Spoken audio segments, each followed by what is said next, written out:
Warning, the following program is a recap of the HBCU sports world. It is meant to be comedic and informative. The opinions expressed on this show do not necessarily reflect the beliefs of their peers, their schools, or all black people. There may be some cuss words and some cultural words. If that bothers you, move along. If you're young, please seek permission before watching any further. If you at work, make sure you got your earbuds in. Don't blame us if you get fired. Thank you. The OutSpokän Show. And P.S. Don't be so damn sensitive. You're talking to the Rolex wearing, diamond ring wearing, kiss stealing, willing dealing, limo jet flying. We Rick flaring on her, flaring on her. We Rick flaring on her. You talking to the Rolex wearing, diamond ring wearing, kiss stealing, willing dealing, limo jet flying. We Rick flaring on her, flaring on her. Jet, we Rick flaring on her, flaring on her. It's apparent these girls staring. I'm Rick flaring, gold across my chest. I'm fresh to death. I'm Paul Bearing, not at all scary. When I open like Betty Wops, then find to these circles that's going in like a carry shot. Woo! I'm going in like a Mary Pop off that Mary Crop at the top flow at the Marriott. So questioning me is like questioning you. See, we the best dressed, so come and get blessed with the crew. Not one but two, different ways to slaughter your crew. Committed tat across the chest, I guess she blessed with the truth. People want to see them checks, representation of proof. Living through my elders trying to resonate to the youth. But ain't nothing to get my flash on. Longevity is heavily embedded in my melanin. Layman terms, I last long. My grind repetitive, I'm smoother than real silk. Lyrical cash cow who can't cry over spilled milk. We in here. You're talking to the Rolex wearing, diamond ring wearing, kiss stealing, willing dealing, limo jet flying.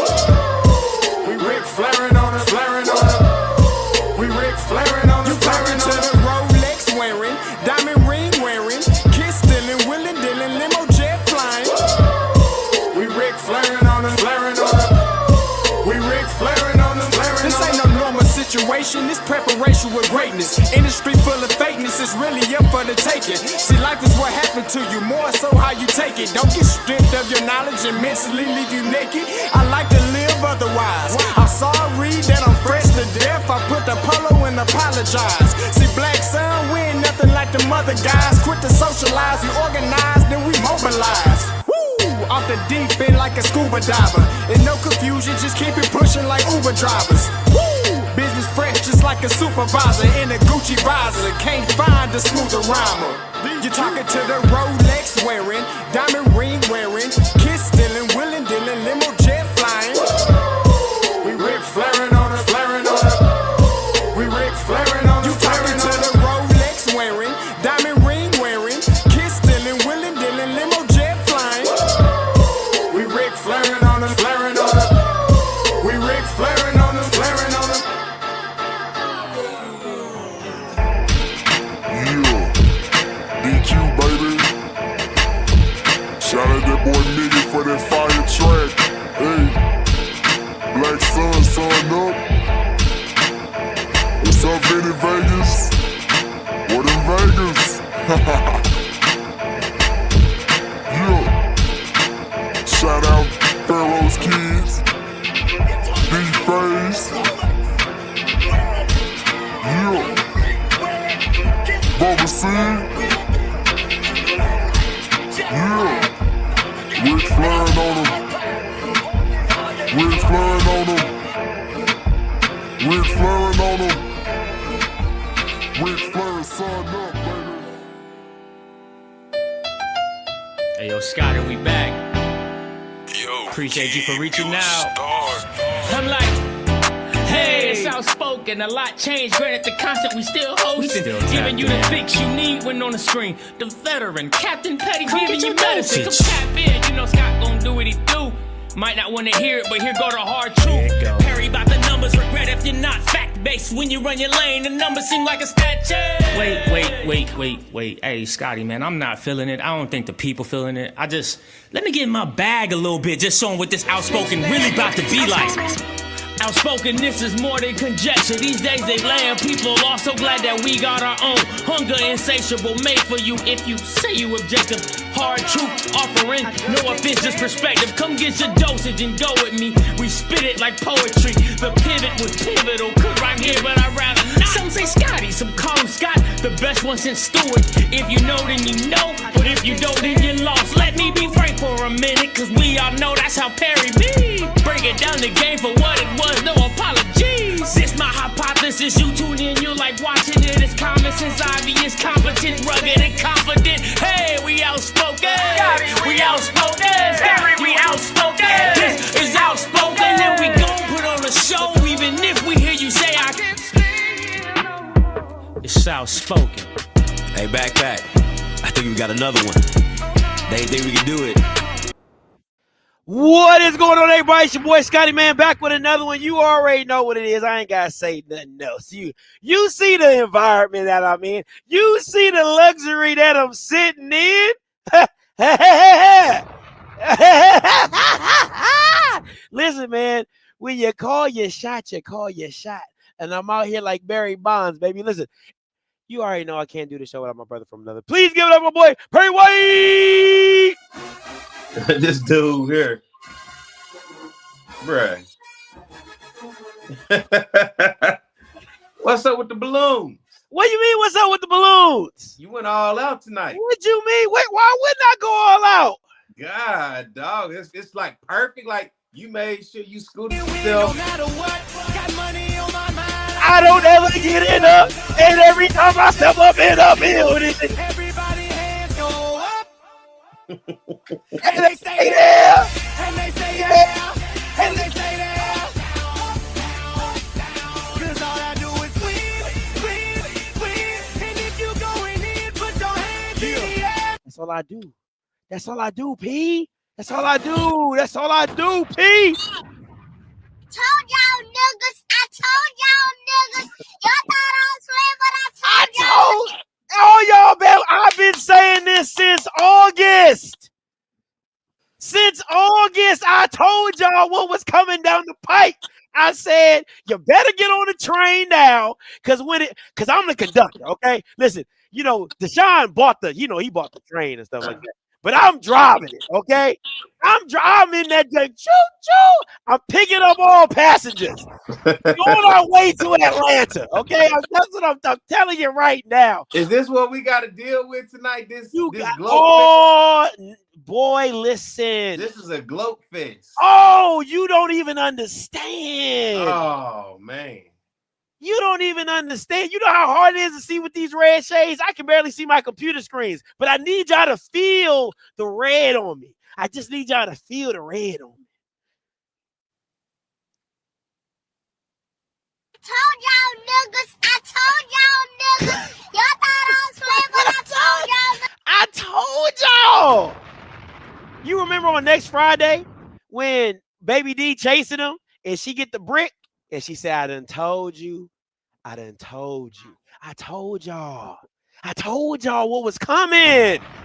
But we gonna get into that more today. I'm gonna take these glasses off because I can't see nothing. I ain't gonna even hold you. All right. Listen, we got a full gamut. You gonna see these balloons all week. All week, just to remind you and Trey Oliver and every Eagle out there what I told y'all was gonna happen. Okay? I told y'all. Where you get them balloons from, man? I got them from Walmart. And if anybody don't go to Walmart's party section, that junk is super cheap. They super cheap. I used to get my stuff from Party Central, but Party City, but they so expensive. Walmart, baby. Walmart. Hey, tonight's score sponsor. Oh, come on, man. Come on, man. And I'm gonna be in Philly.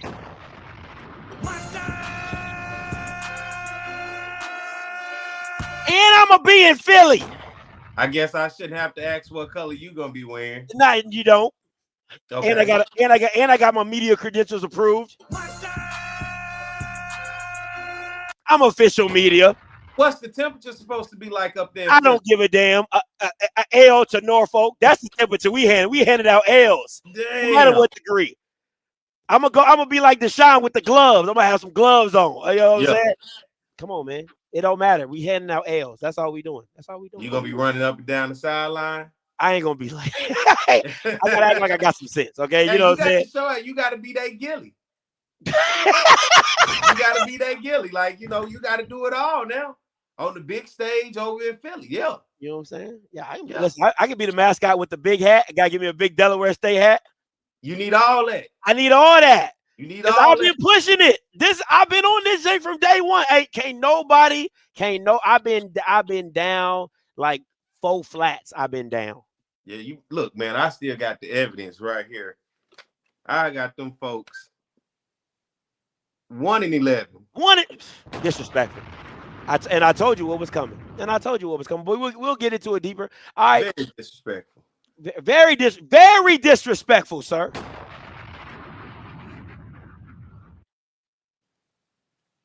A lot of L's. Very disrespectful. All right, we're gonna get to a little. Let's get to a little hot and viral. Oh man, is that all I do is win again? My bad. We gonna get to a little hot and viral. And listen, you can't start the hot and viral without the brawl. And the crazy thing, I don't even think. Let me see. I didn't even upload the video. Let me upload the video real quick because you can't listen. Now, mind you, I did go mini viral off this jank, so I am pretty happy about myself. My Twitter was buzzing all Saturday, all Sunday. They had my Twitter absolutely buzzing. But the brawl in Birmingham, Cam Newton, Bush the Bulldog, it went down a little something like this.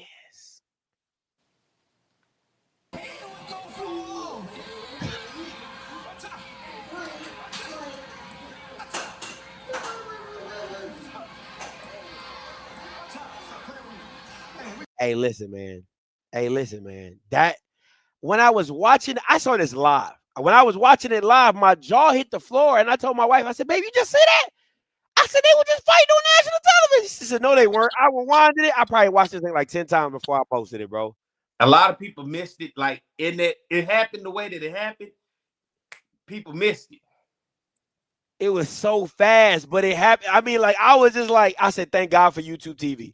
Thank God for YouTube TV." So from another angle that I saw, Cam looked like he was playing around, but the Bulldog knocked his hat off.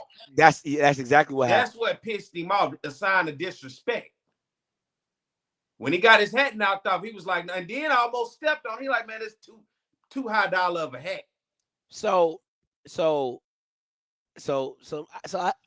I got some background information on the situation, right? So what happened was the mascot hit the hat, but the mascot was trying to pick the hat up. That's why it got close, but it couldn't see because it's the mascot. You got limited vision. So as it was trying to go down to pick the hat up, it couldn't see. That's when Cam pushed it.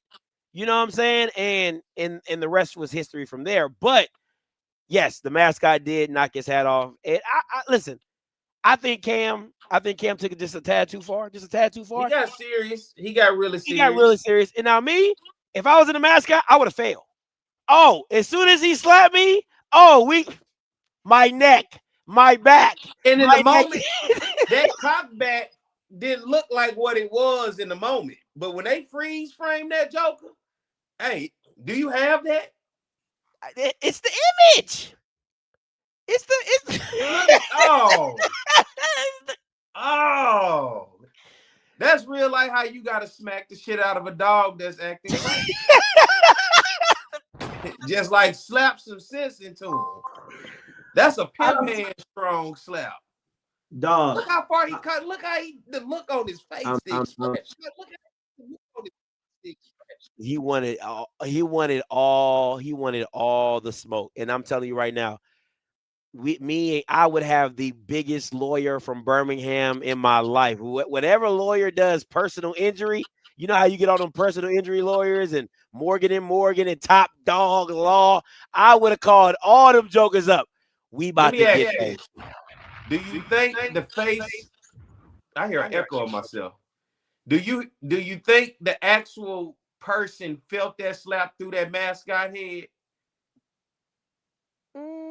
Or that mascot head really probably took it's like a helmet. It took the brunt of the force. Because look at this cockback. Do you want anybody getting ready to cock back and smack you like that? Nah. That's the definition of a bitch slap. I mean, you can't get it no perfect like that. That's the definition. Fuck around and find out right there. Boy, but I'm telling you right now, as soon as he would have tapped me, I'm on the ground. I'm hollering.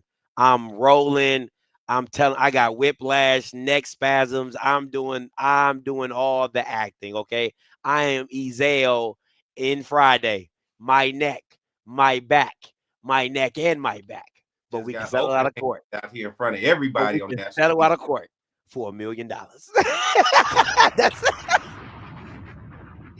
I need all my tuition paid. Do you hear me? Okay. So And what's your thoughts on it, honestly? Do you, because some people say thought it was a playful moment. Others think, it looked like it could have got serious. But honestly, your thoughts on the situation? I think it was playful. I think it should have stayed playful. I think if Cam would have laughed it off, I think it wouldn't have been, I don't think it would have been so serious. But he forgot where he was. He I really think that goddamn hat, man. Do not play with Cam Newton's hats. Yeah, they all custom and they all, fancy and stuff like that. But again, in the I just feel like in the mix of it all, because you got to think about it. He doesn't understand this rivalry because that's what it is. So you over there celebrating with the Hornet, the Butch. I'm a rival. I tip your hat. I do stuff. It just I'm sorry. I'm not. Keep your hands to yourself. Tell Cam Newton that. The hands was touched on Cam first. He didn't assault him. Well, Cam that's a form of disrespect in some countries. Knocking a person's hat off their head. Somebody walk by knocking your hat off your head. It's time to rumble. I'll say this: if he knocks the hat off and Cam picks it up and say, "Hey man, quit playing," ain't no issues, right? But Cam escalated it. I don't care what nobody says. Cam Newton escalated it to where he cocked back and slapped the. Come on, man. Let's not run it back one time. Can we watch the video again? No, you an instigator beyond belief, bro. I mean, he put all 6'5", 260. Come on, man. He hit him so hard he dropped his hat again because he got his hat in his hand right now. He got his hat. Here come the smack heard around Legion Field. He hit him so hard he lost his hat again. And he thought the Bulldog was finna step on him. See? That's why he like, watch out. Look at this push though. Like, oh, that's when I knew it got serious. That's when he did like that, I was like, oh yeah, he's serious. He ain't playing. That's real life what a dog do when the owner gets serious with the dog. That dog be like, you know what, you right. I'm sorry. I apologize. I think the funniest part is when he starts tapping him on his shoulder, like I'm like, bring it in. I'm good. I'll just when he starts tapping him on his shoulder like this. Cam like, all right now. But then at the end of this, somebody comes and grabs the Ryan Clark. Ryan Clark comes and grabs him and says, we good. No, we good. We straight. Yeah. Go and take your ass over there. Let it go. Don't even follow him. Don't even follow him, man. Don't even follow him. But listen, the smack heard around the world. All right, moving on. Hot and viral. Listen. Jacoby Morgan out. All right. Now, word on the street is that he has a broken foot.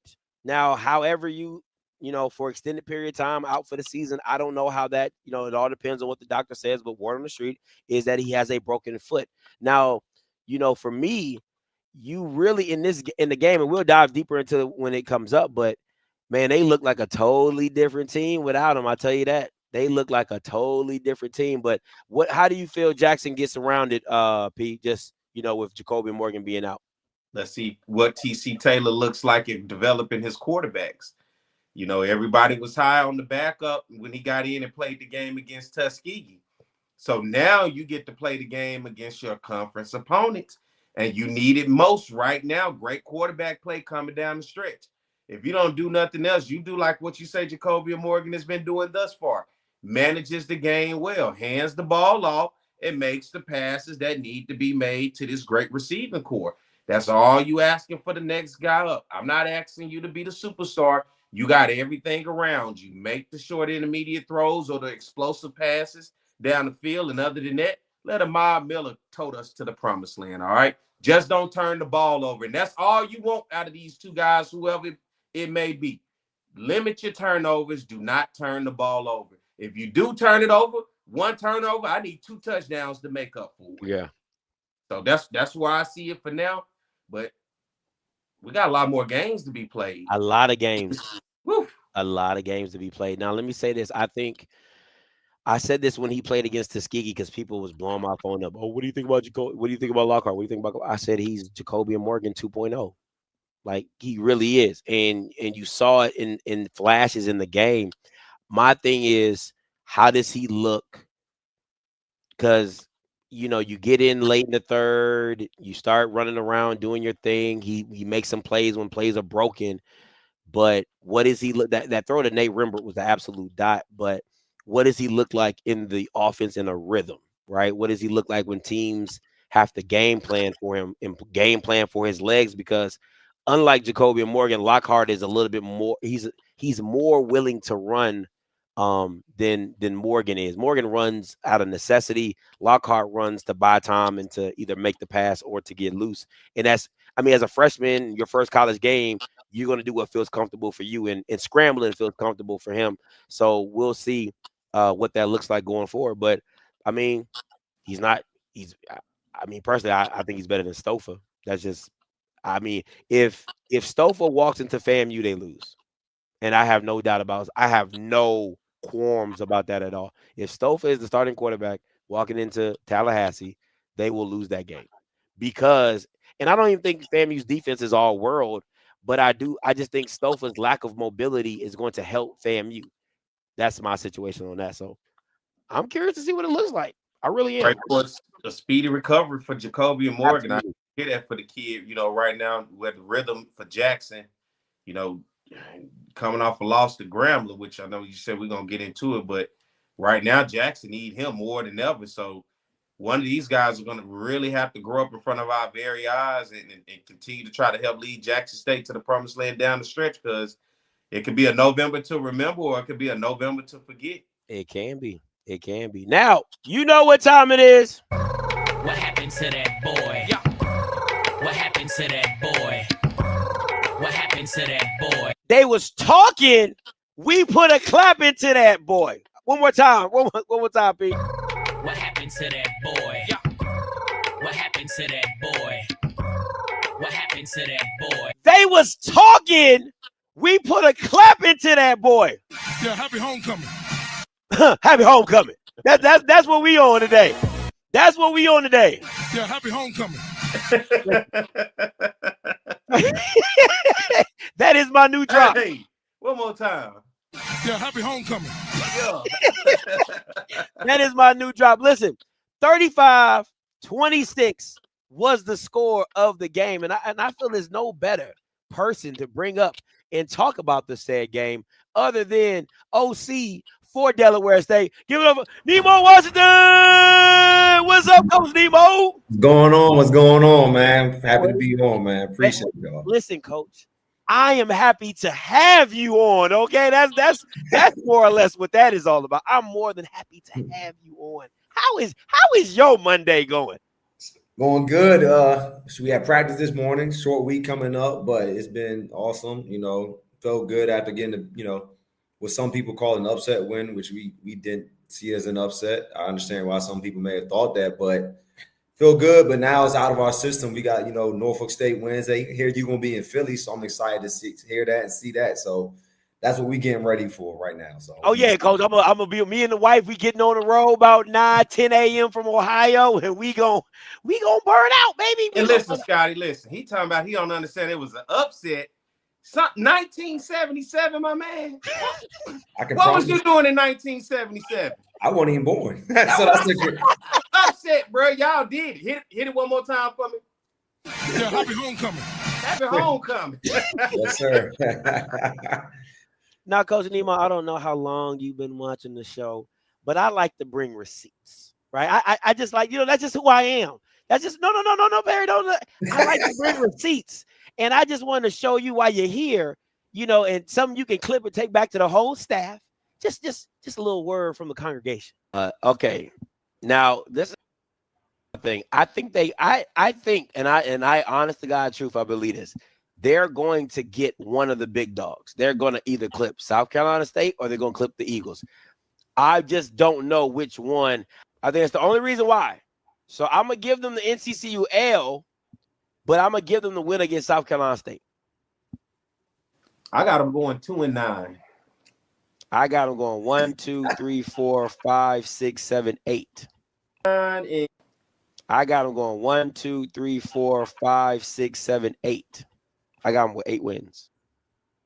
That is at the beginning of the season. I didn't know how it was going to play out, so I didn't, champions. South Carolina State's at Dover, so I was like, I'm leaning to that. Y'all having a home game, but I was, I was on board from the jump. I had y'all been, Coach. If you understood how much they said, I'm getting 8 wins, 8 wins. I didn't believe at all. I didn't believe. Look. I tell it on myself. I still have the sheet from when we did that. I see.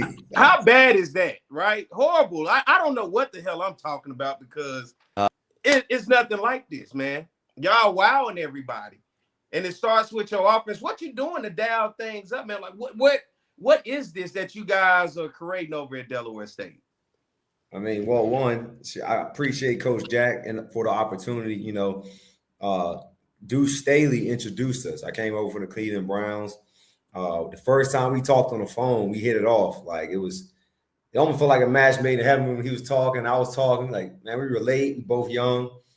And he said, he told me what his vision was.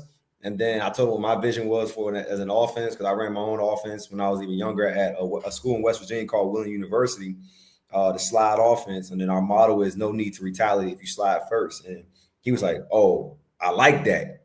Yeah, I said, I like it too. It's just because now it's something the kids can buy into. And he's like, that's what we're going with them. He said, bring it here. Let's take it, let's make it known. And to his credit, he believed in my vision, and I believed in his vision more important because he's the head of this whole program. And, his voice was going to ring throughout the program. And, we've been all on that same page. And then now seeing the kids buy in, they done bought all the way in. From the time we got here in January to see where it is now, it's just like night and day. Like we was talking about as a staff the other day, laughing like, man, like sometimes you do got, we know we ain't done. Let me be very clear. We know we're not done. That's what we excited about the win, but we had to sit back and like, man, how the guys are like, we're just excited that they are finally seeing and believing in themselves. Like there was talent here. No one believes that. I was getting this in too, but it really was talent here. And then we just brought some other talent to go along with it. And now you guys are starting to see, what it looks like. So it's been crazy, to be honest with you. I absolutely love it, Coach. My question to you is, when did you feel like, because I assume that when Deshaun Jackson stepped in the building, I remember Deshaun Jackson at Cal. I was watching clips of him in high school, and I'm expecting Philly, and I'm expecting, I told a friend of mine, I said, I'm expecting Washington Redskins, Michael Vick, 30-yard bombs. But when did you see what you had and you're like, you know what? I got this boy Gillis. I got this boy James. I got Caden. We just going to do this. And Clinton Portis talks about he can go 3, 4, 5 deep if need be. When did you say, like, you know what? This is our bread and butter, and we're going to really push this going forward? To be honest, it was like part of the interview process. I told him, I said, hey, I know you're a receiver, but I'm gonna be personnel driven because you have to be. And when I said, now look, bro, we got 4 receivers that can flat out go. Let's do it. I'm with it because my background, I'm a quarterback. I threw the ball around a lot, and then at Bowie State when I was coaching, we led the country in passing. But I was like, at Willing, I had 2 really good backs that were dogs. And I had to get them on the field. So we may run the ball. Hey, bro, I just want to win a game. He said, however we do it, just get it done. Yeah. So I'm like, so all right, we come in the spring. I see Gillis.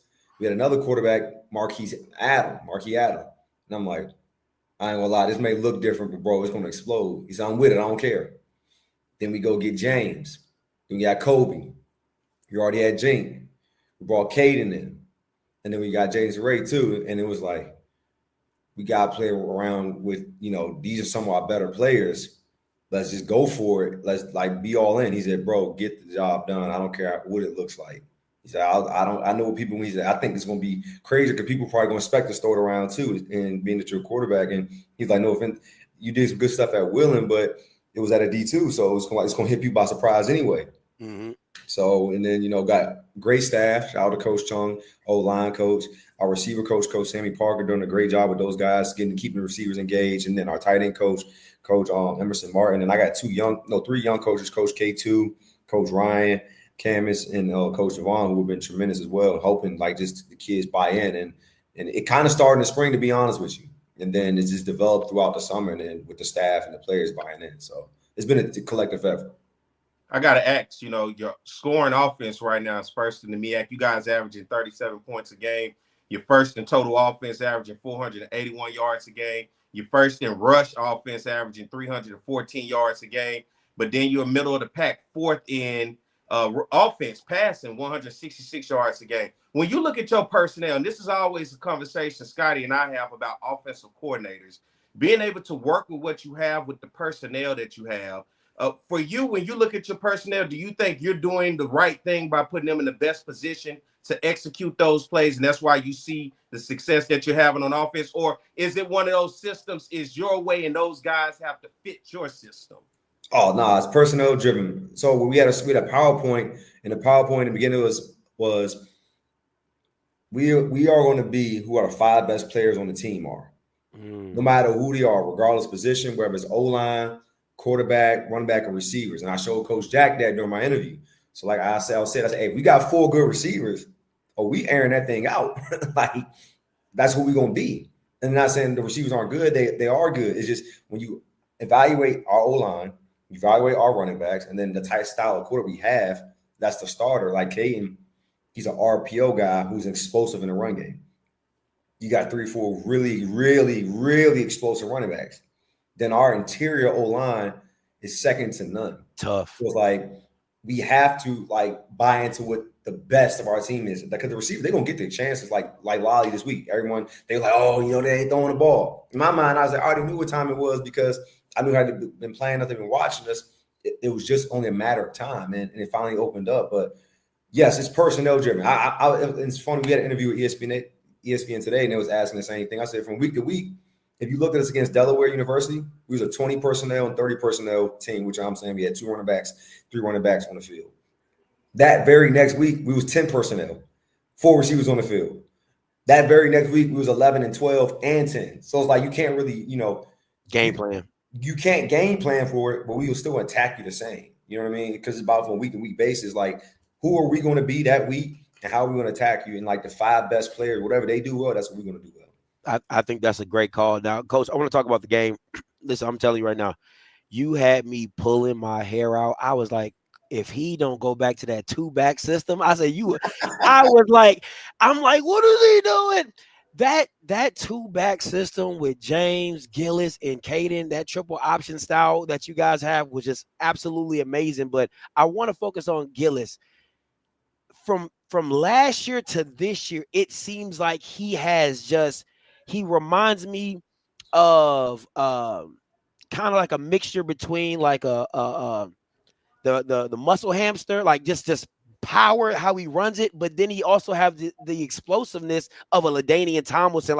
He just has a good mixture of capabilities and as a running back. How big is he as a leader, being with Delaware State as long as he is, and how is he as a running back? Man, I'll start with the leadership part first. So it's a couple things. So the heart of the team is our center, Justice Johnson, on the offense. But the rock, the engine, is Gilly. Because he doesn't say much, but if he does, everyone's listening because they know it means something. Because of how he works. He don't miss nothing. He practices every play like it's his last. And I think that started, he was already like that. And then Coach Clinton Portis took that thing to another level just by tapping into him from as an individual, how he is as a man, right? How he is carrying himself as a professional on the field. So watching their relationship develop. And then once Gilly's why, his why is his son. You know what I mean? That drives that kid to the max. He's way more mature beyond his years than I've ever seen.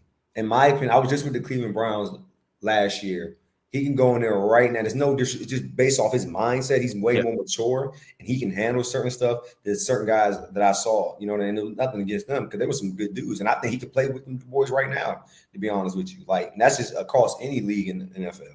Like because he works too, though. He doesn't make the same mistake twice. You tell him something once, it gets done. Like he is tremendous. Like I said, he's the engine of the team. And if he says something, they like ears are going up. They're saying, why is he talking? Because we don't say nothing. Mm-hmm. And so we need to tune into him. So to watch his growth since we got here and the hunger to just continue to grow. Because some kids can be satisfied, like I'm number one in this, we doing this. He like, hey, I need more. What else can we do? Hey, coach, what else can we do? Hey, that was only one MEAC win. Hey, we got to get ready for this week coming up. Like the kids' attention, and I think it helps that we playing in the Eagle State. But after we won, it was hype. They was like, all right, we got practice right. We play Thursday. Like, and he was leading the charge on that. So shout out to him. Like, he's just a tremendous leader and a tremendous worker and a tremendous player.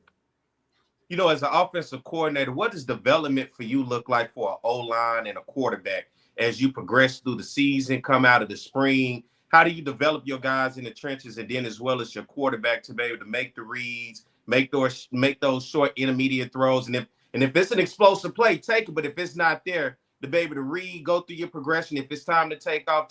But just developing a quarterback and an offensive line to have that type of production. I think the O-line is, first that definitely starts in the spring, and it starts with developing depth. You know, we made O-line a point of emphasis early on in the spring. We had a decent O-line in the spring. We said we got to add some guys to it.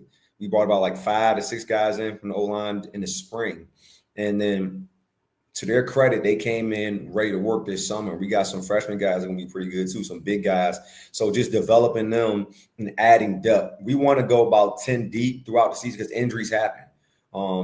Before the season, I really felt like we had the best O-line in the MEAC.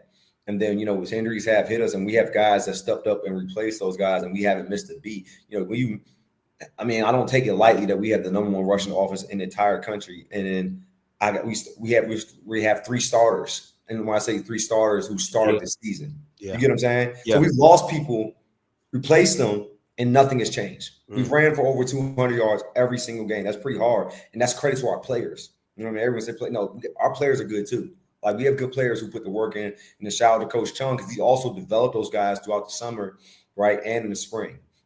From a quarterback standpoint, I give a lot of credit to Caden because he wasn't here in the spring. Neither was Jaden. Both of them guys came in the summer.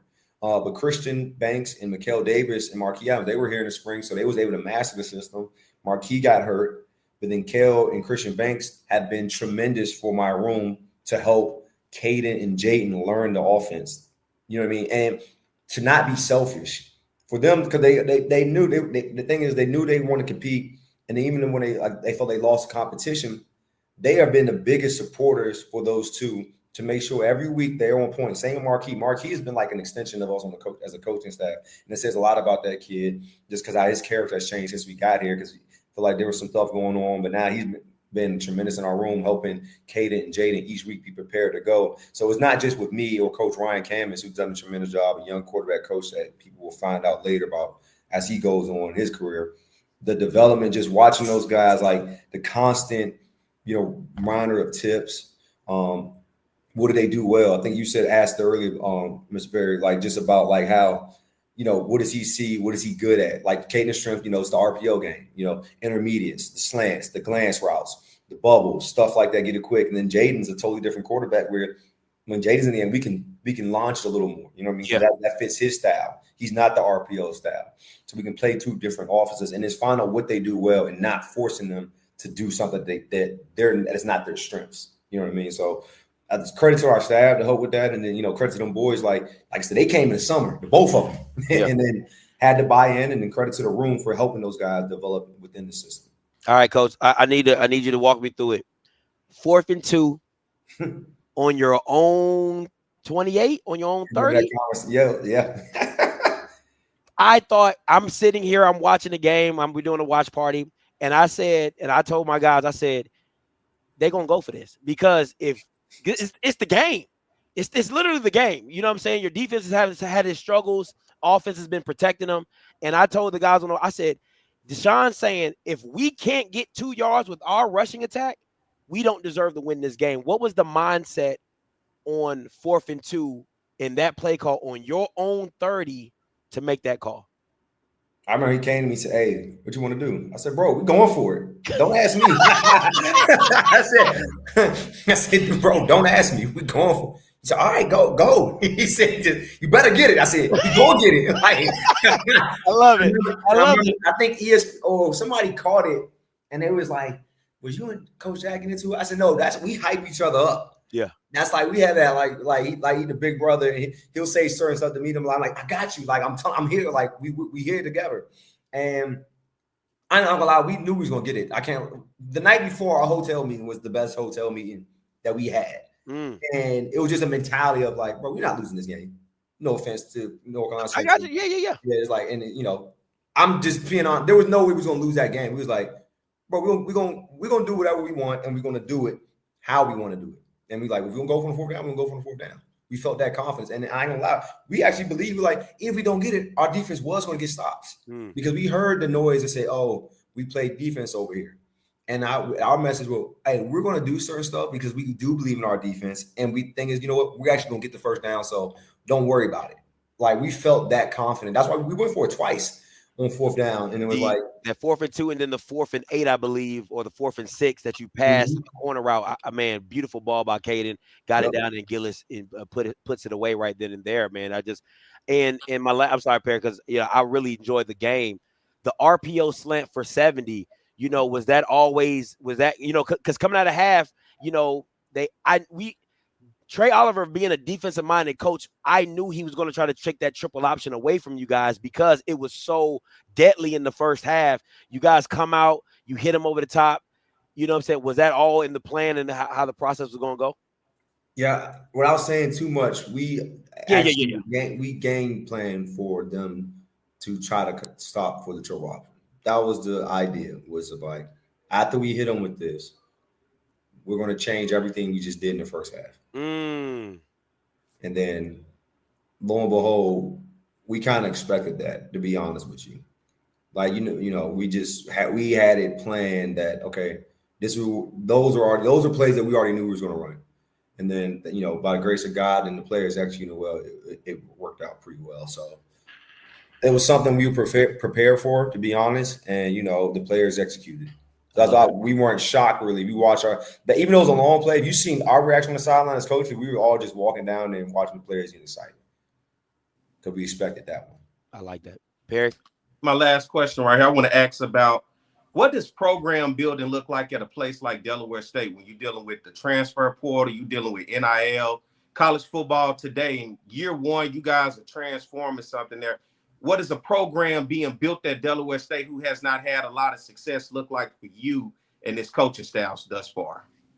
I think it starts at the top with Coach Jack. He laid out first the pillars of our program: dog mentality, mindset, resilient. And that's a non-negotiable that you have to have here when you decide to join Delaware State. Coaches included. He holds us to a standard just like he holds the players to a standard.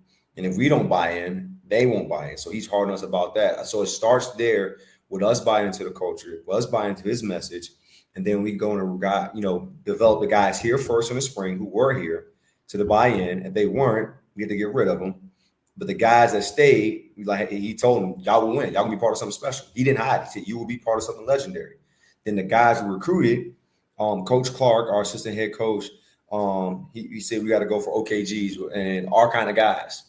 And that recruiting process was key because there were some talented guys we didn't even take or decide to come, allow to come because we were like, hey, it's not an OKG. It's not our kind of guy. They won't fit here. Like these guys were specifically picked by Coach Jack, Coach Clark, and the rest of his staff, where we say, hey, certain guys, they won't be able to fit, or these are our OKGs. And so it's more credit to them, the mission that they found. I feel like God gave them a vision for this program.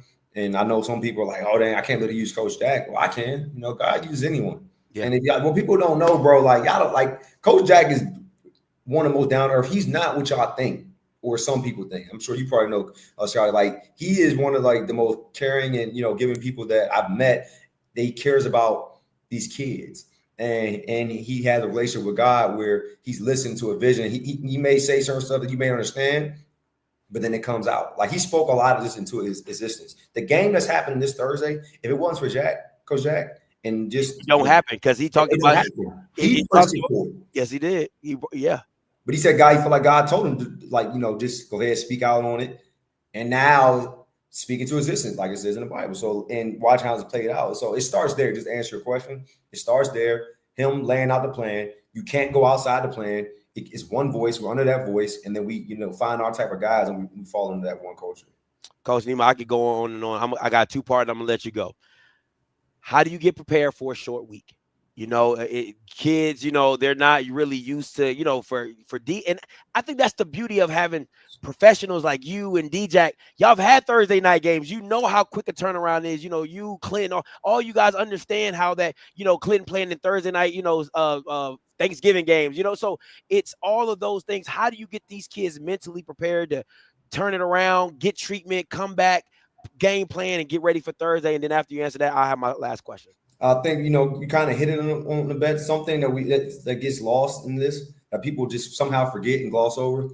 Outside of UNC, Delaware State has the most NFL experience from a coaching staff across all divisions. We have 65 years plus of NFL, experience. I'm blessed just to have 2 of them.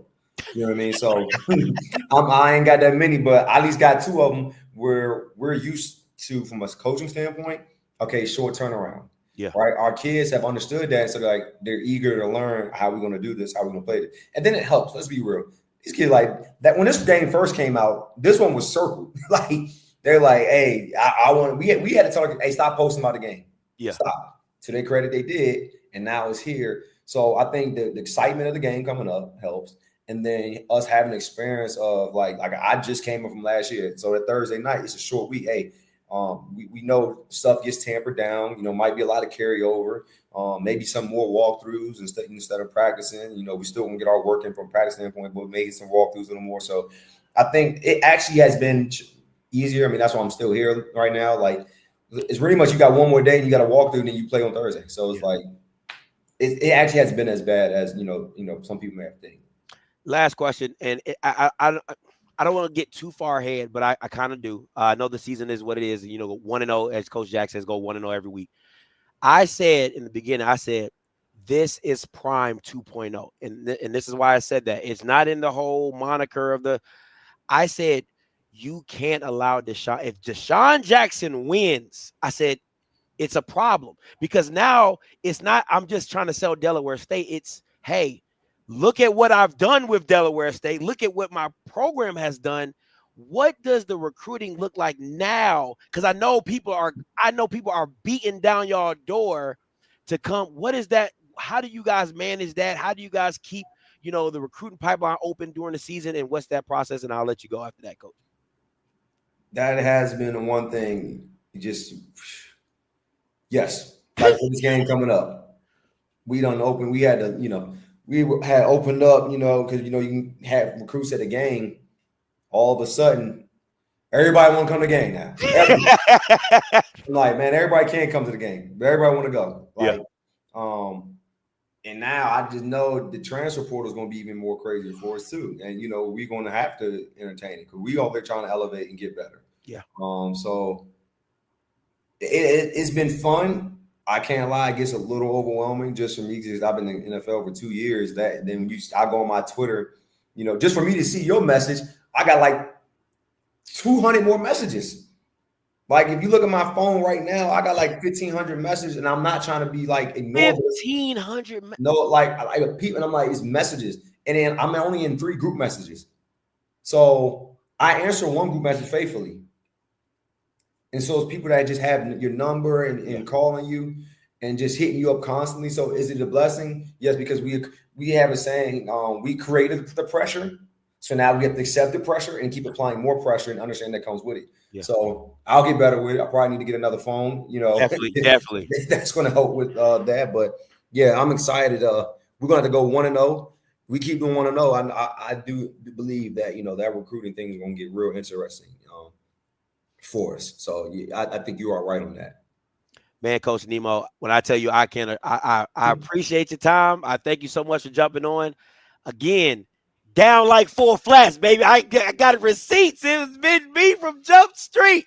Listen, I'm so excited, man. I'll see you in Philly, Coach. Hey, Coach, listen, as a Southern guy, thank you for getting that lick back for us. I appreciate that. We got our ass whooped, but y'all did the opposite. You know, how many happy homecomings did you give out after that game? I gave out a few of them during the game. So I just let you know. I love it. Yeah, happy homecoming. Hey, happy homecoming. Hey, Coach, listen, I'll see you in Philly, man. Get some rest, get some and you guys keep doing what you're doing, man. Thank you so much, Coach, for coming on.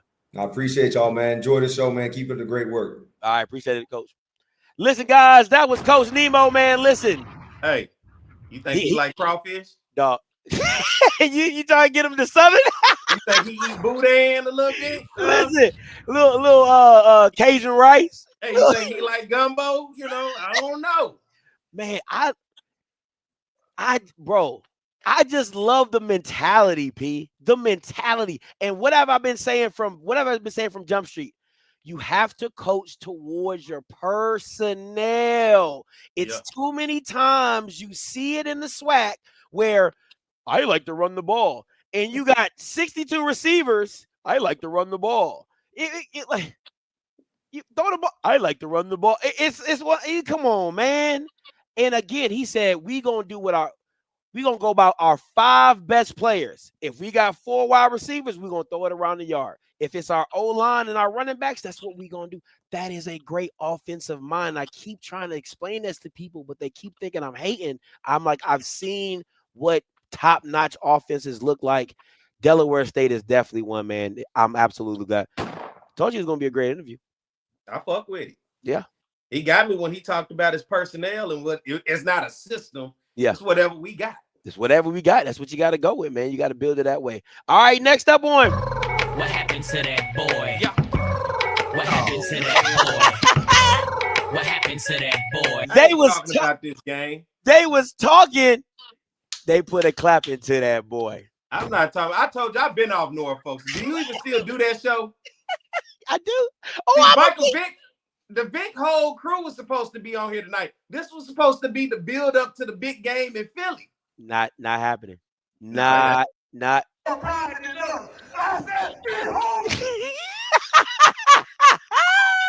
done with it. Oh man, listen. Harry flexed on him right quick, didn't he? Yeah. Hey, Norfolk, I'm gonna see y'all on Tuesday. Is the dog taking a piss on the? Oh, absolutely. Oh, absolutely.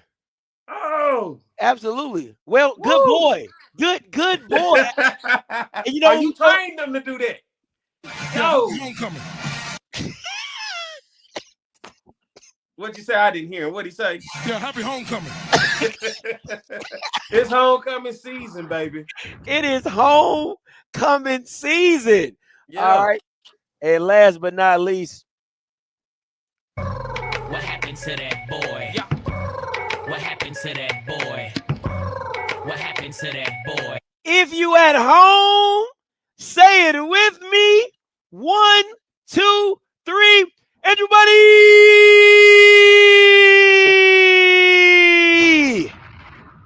stop playing with that boy.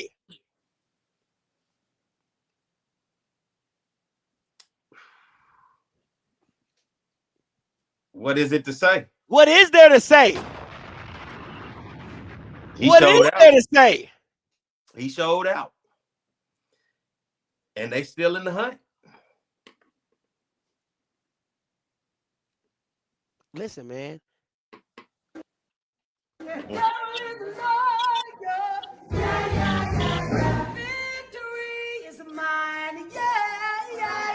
Now I want to let me get my time to cook real quick. I want to get my time to cook real quick because I'm just gonna say it's not like I ain't been pushing this train for the last 2 years.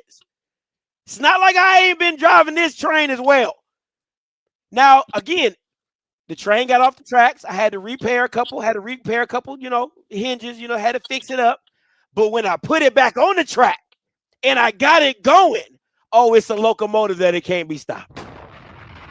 I have been telling y'all that's a bad boy. And you know what? I'm going to keep it a buck. Morgan, Coach Sewell, I called you. I texted you and told you in the portal to go get Andrew Body. Told you to go get him. Nah, we good. We got quarterbacks. We straight. How that straight looking for you? You're probably about to lose your jobs. I'll tell you another program who's stupid and too shit. Look, say that story for another day. Shit. Told y'all what it was. Told what it was. Stop. You should have had that dog off of Coming to America when they went into that apartment. They had the outline of the dog. He says, it's a shame what they did to that damn dog. It's a damn shame. It's a damn shame. I mean, boy, they deflated them quick, fast, in a hurry, didn't they? Wasn't it over with before it even started? Over with before it even started. See, A&M thought they was doing something, got 7, and they was just on a high. And Andrew was like, oh, it's time to play? All right, let's play. My fault. My bad. Let me wake up.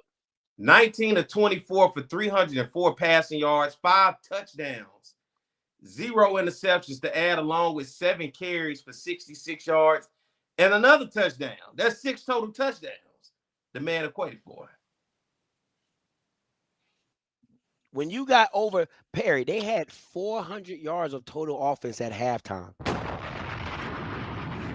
Did you listen to Sam Shade this morning on the coach's call? Hell no, I ain't listening to no Sam Shade. What'd he say?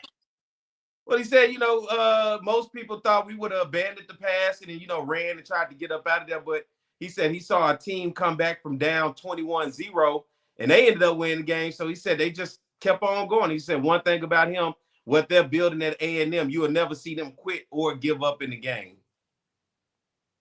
I'm just looking for defense. I don't give a damn about you quitting. I don't care. I don't give a damn about you giving up. I want to see you stop somebody. I mean, their defense is like this, Perry. I swear to God, it's like this. Stop. Don't move. Oh, damn. 50 points. Like that's literally what it. I mean, who you stopping? Who are you stopping? This team has fallen from grace over the past 4 weeks. That September, hey, if fools go, but this is what happens. This is how critical quarterbacks are in this conference. And with Alabama A&M losing their star quarterback in Cornelius Brown, this is the other side to it. And unfortunately, Jackson State now is in that same similar situation on the backside, losing their quarterback in Jacoby and Morgan. And who's playing the best out of all the quarterbacks right now? Andrew Body. And if things can work out the way, you never know what can happen down the stretch. That November to remember is, hey, yay. Let me say this, and I'm going to say this, and I mean this. Perry, let me ask you this. Who had the bigger transformation, Dale State or Alabama A&M? Who had to make the bigger transformation, Dale State or Alabama A&M? Dale State. I don't, listen, stop saying that shit. Stop doing, in the day and age of the transfer portal, you can turn your whole roster over if you want to. I don't want to hear something about Maynard's team. I don't give a shit about that. He did not recruit well. He did not evaluate talent well. And if he kept the DC off Maynard's staff, that is on him. Did you just hear my guy from Delaware State say, come on, man. You work with what you got. We looked at the guys that were already here and the guys that came in. Hey, if you're not for us, you're not for us. He said they didn't have no problem getting your ass out the door. Listen, I'm scheme with your personnel, but I'm telling you right now, if I'm an A&M, if I was an A&M alum, Perry, I'm gonna let you go after. If I'm an A&M alum, Sam Shea got 1 more year. I'm not even playing. I'm not playing. I don't. Dang. Listen, this is not your normal 3 years. I gotta wait for my freshmen to become juniors, and this is not that day and era in college football. You can turn your roster around in a year. No, 2 years is the max I would give any coach to build a program. in the trend. And I don't need you to win the championship. They're not even competitive, P. They're not competitive. I thought they were 4 weeks ago. But if they had Cornelius Brown, and here's the what ifs, the coulda, woulda, shouldas, but we saw what this offense was like. What do you think this turned out with that battle between Cornelius Brown and Andrew Body? I think it's a show. I still think they get mollywopped because they can't stop nobody. Yeah, I still think they get mollywopped. It looks like what that Bethune and Alabama State game a few weeks ago for homecoming. Yeah, just it's a shootout, right? Like it's a shootout, but because Bama State's defense it's not all world either. But see, people are like, "Oh, Scotty, slow your roll." No, you guys are giving. Why you think LSU got Brian Kelly up out of there? Like it's not this, especially if you got $20 million to play with. In this day and age in college football, there is no such thing as a 3-year plan, a 4-year plan. It is year to year. Stop giving these coaches grace. If Deshaun Jackson damn near goes to the Valley of the MEAC, he went to the Valley of the MEAC and just beat the top program with one dimension of an offense. Say it a little louder for the people in the back. With one dimension, he literally ran the ball down their throat. The defense isn't all world. The special teams isn't all world. They got one thing and they do one thing very well, which is run the rock, and they killed them. And you're telling me that I'm supposed to be okay with Sam Shade giving up 49 points at half against your rivals? Are you shitting me? Come on, man. Stop it, man. Y'all are giving these black coaches way too much grace, bro. I'm sorry. I'm sorry. Like, for real. Like, no, I'm not doing it. Like, man, y'all bugging. Y'all tripping. I'm not doing it. Let's move on. You got anything to say about that, P, or you? I'm good. I'm pissed. I'm pissed because, dog, like, what?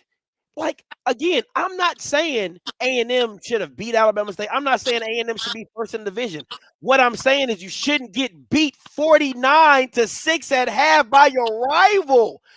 What? And see, this is the thing. This is the thing I hate about Jackson State fans, right? Is because if I turn the table and I said, hey, if first year of TC Taylor, if Southern beat y'all 40, if Southern was up 49-7 on Jackson at halftime, how would people have looked at TC Taylor, Perry, right? If Southern was up on Jackson at 49 his first year, and y'all beat them 49-7 at half, how would people have looked at TC Taylor? His ass is heating up. Hey, like next year, it better not go down like that. You see what I'm saying? Like that's what got Southern looking at Terrence Graves and Eric Dooley like that. Like that's what I'm saying. We so got for goose egg, dog. College game day, everybody came here and like, bro. And what happened to both of them? In a year and a half, they was gone. Again, I'm going to say this, and I'm saying it with everything on me. You cannot allow that to take place. You cannot. Again, I'm not asking Sam Shade to have beat Alabama State. I know they had the better team. But goddamn, what is it? Did you at least pinch the bitch? Like, I mean, like, come on. 49-7 at half, P, with over 400 yards of total offense. Come on, man. That's crazy, bro. I'm sorry. That's crazy. That's just inexcusable. We tied. No Rivers this week. We tied. Now, I know. Listen. We trading blow for blow. Yeah. But I'm still ahead, though. Oh, this nigga. But I'm still ahead, though. That's what matters. I'm still ahead. What they say, barely. Barely. I'm getting there though. I'm getting there. Listen, man, I didn't want to waste your time, P. We like some of these games weren't even worth it. You know what I'm saying? Like, congratulations to NCAT. You got the dub. Where our boy? Who? NCAT. Oh, Roy. I ain't even got the call lines open. Yeah. He usually waits. He usually wait to the jump off list to jump on. Now here. we got to talk to him currently with this win right here. 28 to You are the 24. only participant in the conference. All participants are muted. Scotty, they beat a white school. They beat him. What kind of barbecue you think they had over there at A&T on Saturday night? Macaroni salad, probably had like a, they probably went light like hot dogs and hamburgers because they're not used to winning. Can I talk about this?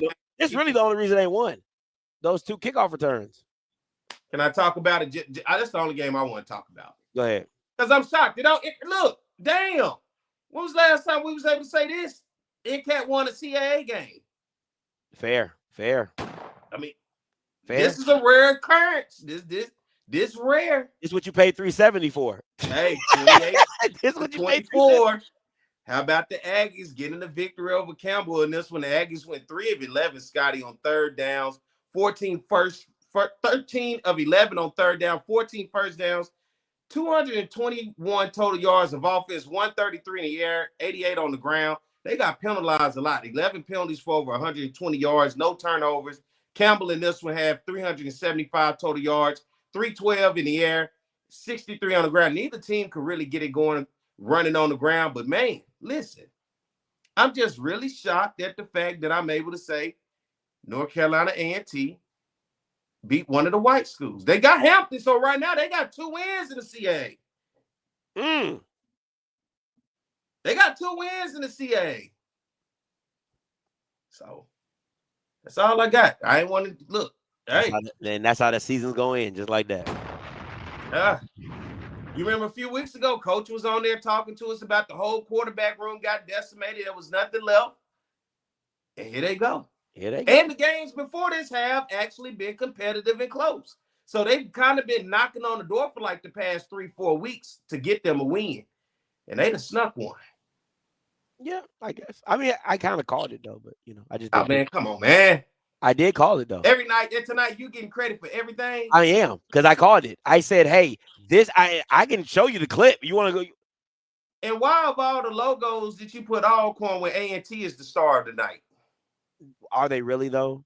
Yeah, they the star. I'm not. I don't. First of all, why are they even over here? If we being honest. Why are they even over here?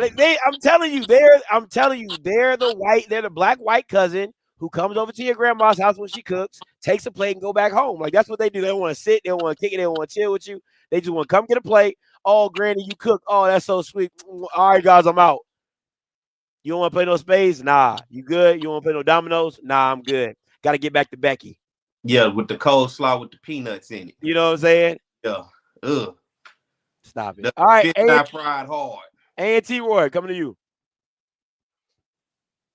Herc and Jerk. It's your boy A&T Roy from the head blacks in charge, North Carolina A&T State University Aggies. What's up? Doing well, man. How about yourself? Hey, man, listen, I don't want to talk about this game. Here's what I want to talk about.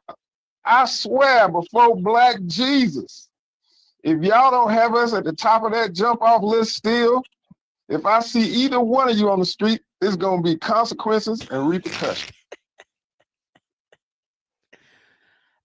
People was fighting with me not to put y'all on the top.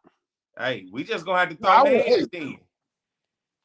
We better be at the top of that jank. Hey, listen. I don't get it. Don't make me come to Louisiana and Ohio. I don't get it. When you get the wins, you are the most humble guy I've ever known. You did this with Hampton.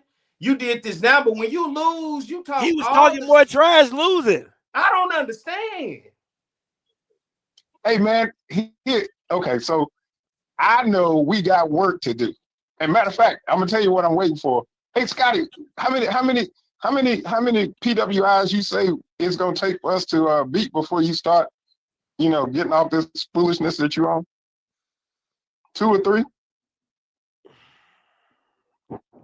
I can't make it too high because I don't ever see y'all having a winning record. So I got to keep it manageable. So maybe like 4. Oh Lord, no. It was 2 or 3. I think you moved the number up. Oh, you mean for this season?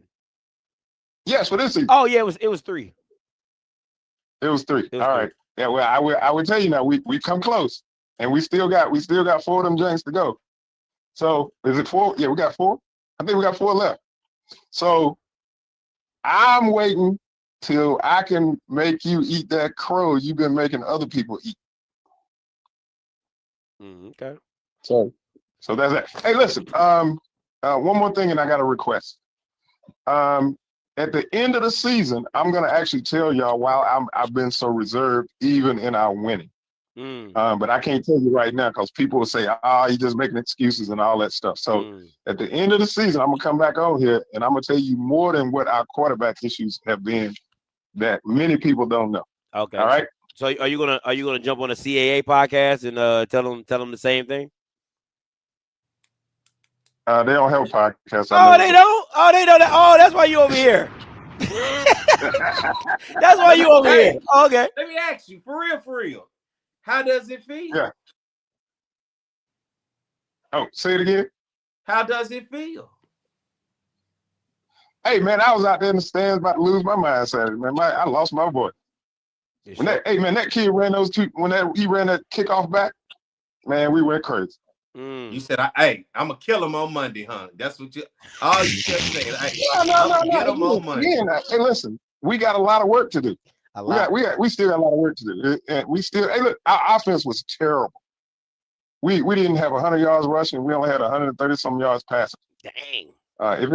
If it wasn't for those special teams plays, it'll be a whole different thing. Hey, man, have y'all, before I make my request, I got 2 requests.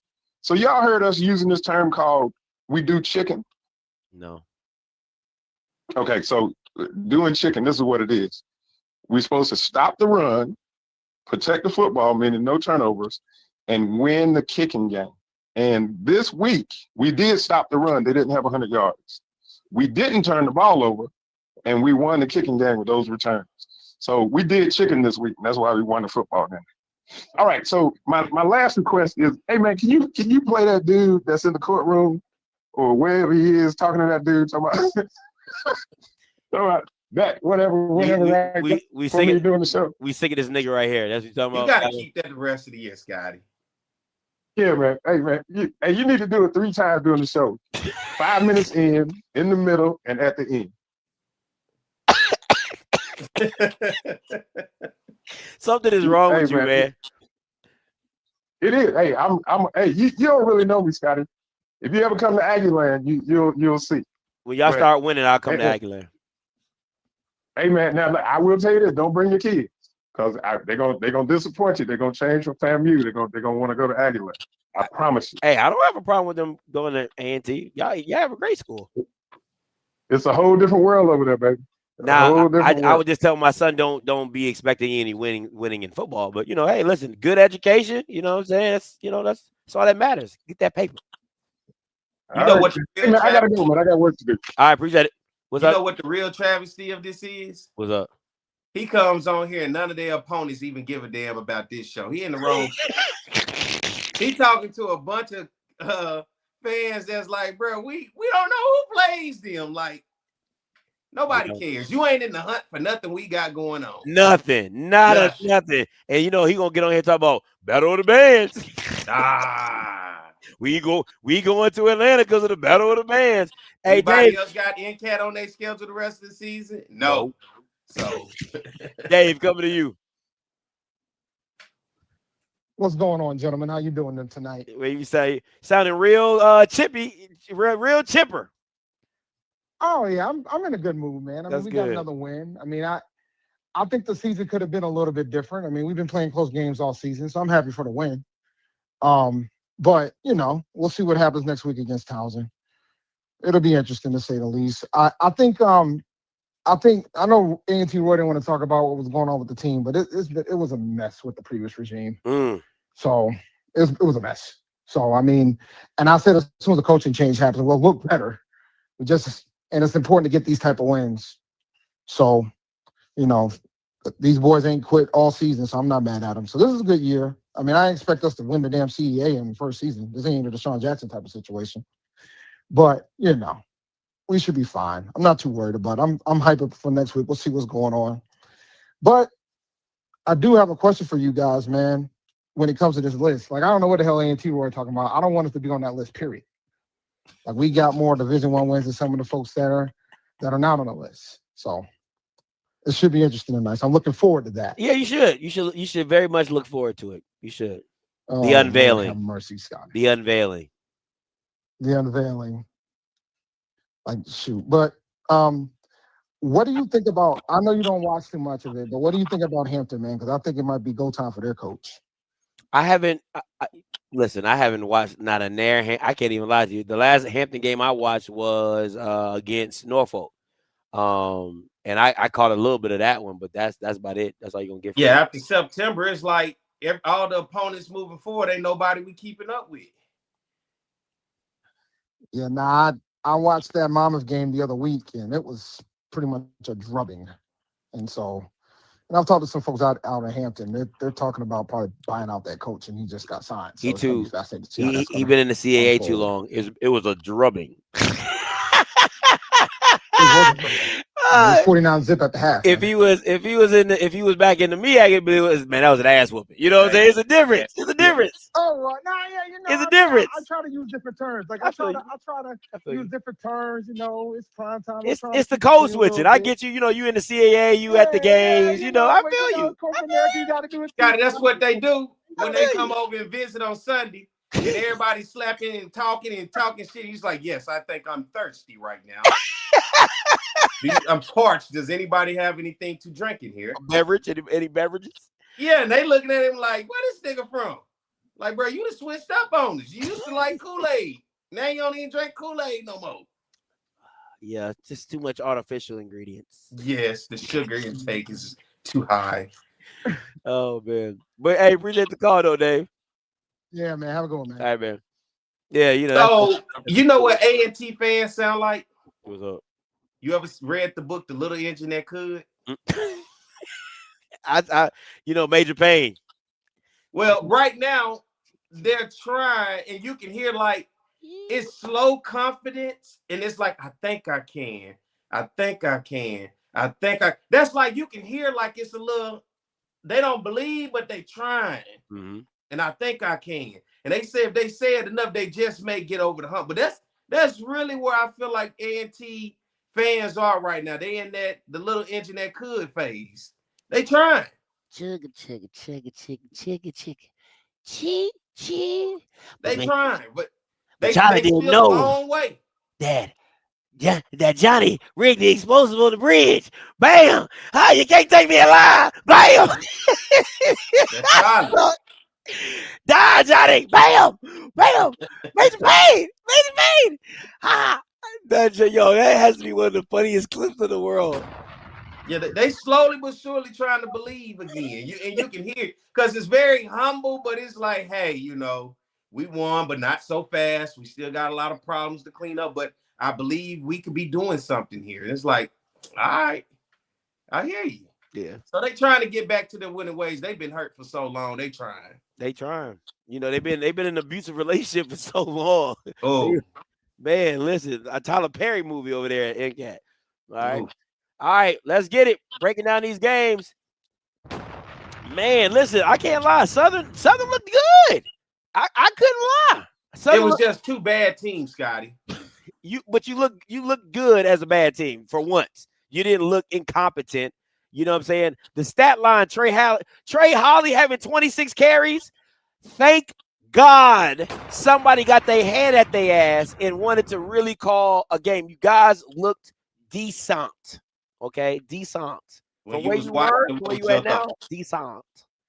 When you was watching it, what was your thoughts? You look decent. Like, I mean, what else you want me to say? I thought you guys looked good. I was like, man. I thought you was going to say something to the Lions also going to FAMU with R.J. Johnson, and I know how you felt about him. But, hey, he came through for FAMU in this game, didn't he? And then, look, 43-35 the final score. FAMU, 547 total yards of offense. Scotty, 287 in the air, 260 on the ground. When they found out, look, I saw it early in the game. I said, look, they saw something on film. They're going to attack Southern's interior.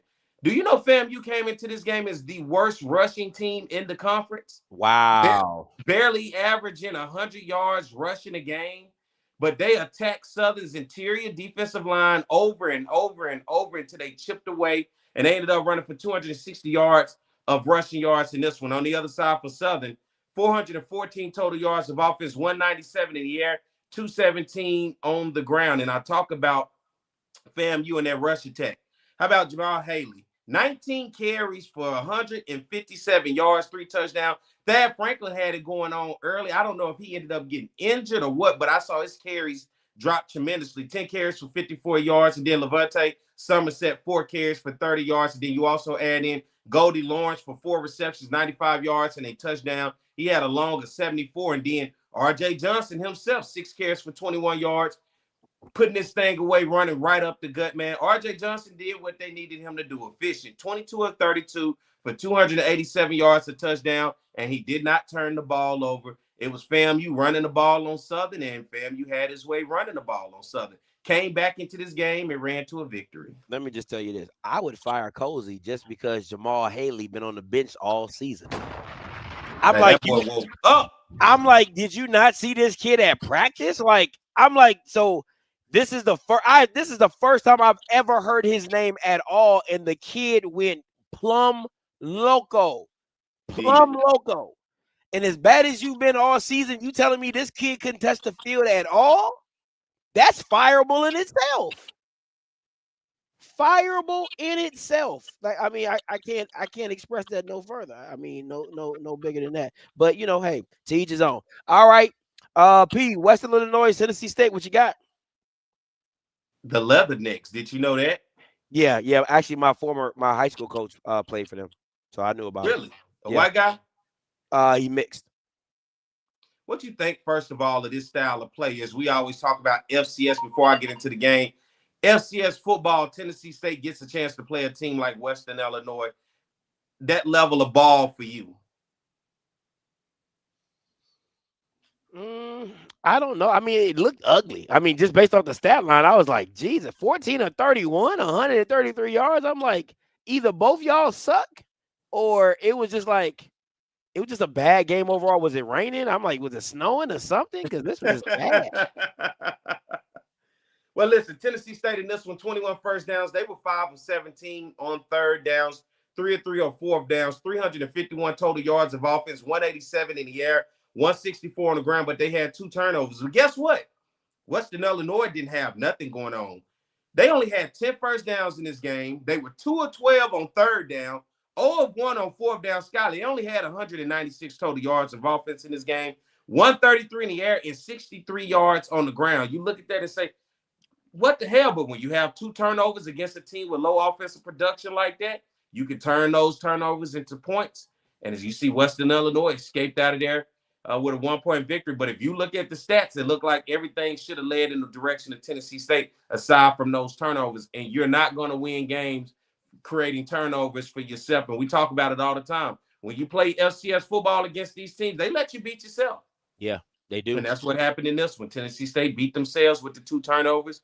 And the Leathernecks of Western Illinois escaped with a 1-point victory. That's a heartbreaker. That is. That really, really is. Because you start thinking about what play you could have made and how this could have went and how this could have went. Crazy.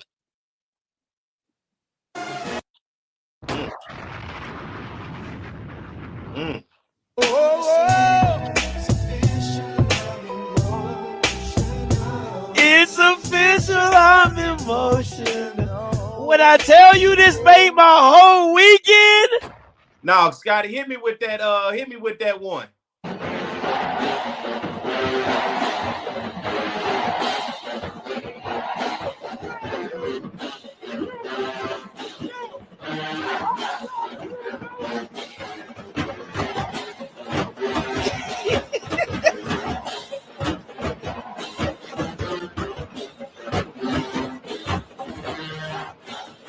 Man, you talking about geeked? Boy, you couldn't tell me nothing. Couldn't tell me nothing. Bathing. You see my image, Grambling. You see that? You see that? You see I did that? You don't fuck around. Every week you find a way. And this week, Grambling found a way, 26-24, the final score in this one. The Tigers get it done in Las Vegas. It was the Las Vegas HBCU Classic. 7-13 for the Tigers of Grambling. This was a tiger-on-tiger fight, man. 365 total yards of offense for Grambling, 243 in the air, 122 on the ground. They had a turnover on the other side for the Tigers of Jackson State of 8-15 on third downs, 448 total yards of offense, 250 in the air, 198 on the ground, and they also had a turnover with Scotty. You started to talk about Xavier and T-Set, 16-26 for 232 yards for Grambling, 2 touchdowns. He also had 8 carries for 15 yards and a touchdown. Then you look at Jared Lockhart in this one for Jackson State, 3 of 8 for 96 yards and a touchdown. Jacoby and Morgan before he went down, 3 of 6 for 63 yards. I like Davenport. I like the way they find ways to get him the ball. But in this one, he had 11 carries for 98 yards. Lockhart, 7 carries for 44 yards and a touchdown. Ahmad Miller, quiet day, 11 carries for 24 yards. But Nate Rempert, 4 receptions for 126 yards and a touchdown. His longest 62 in this game. And how about Grambling battling back late and then being put in a situation to kick the go-ahead field goal and had forced Jackson to drive the entire length of it. I don't think Jackson got past the 40, did they? And that was the ball game. So, yeah, I didn't see this one coming, but it's just something about that G going against that JSU.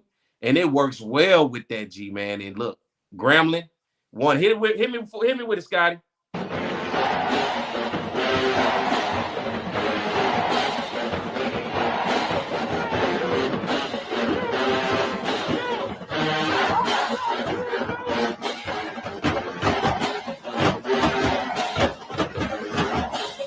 Best chant in the game. You can't tell me no different. Best chant in the game. If I was a Grambling fan at the end of that game, hey, I would have been riding around Vegas just on loudspeakers, bumping that everywhere. Grambling. Hey, y'all need to put that on the jersey. You put that on the shirt. Grambling. Yeah, I just gave you that. Now let's talk a little bit about the Vegas overall. Listen, the attendance was amazing. Cannot lie. Cannot tell a lie.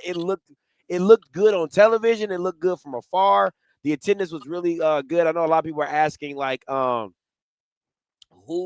would you bring back? I don't know if you would run it back with Grambling.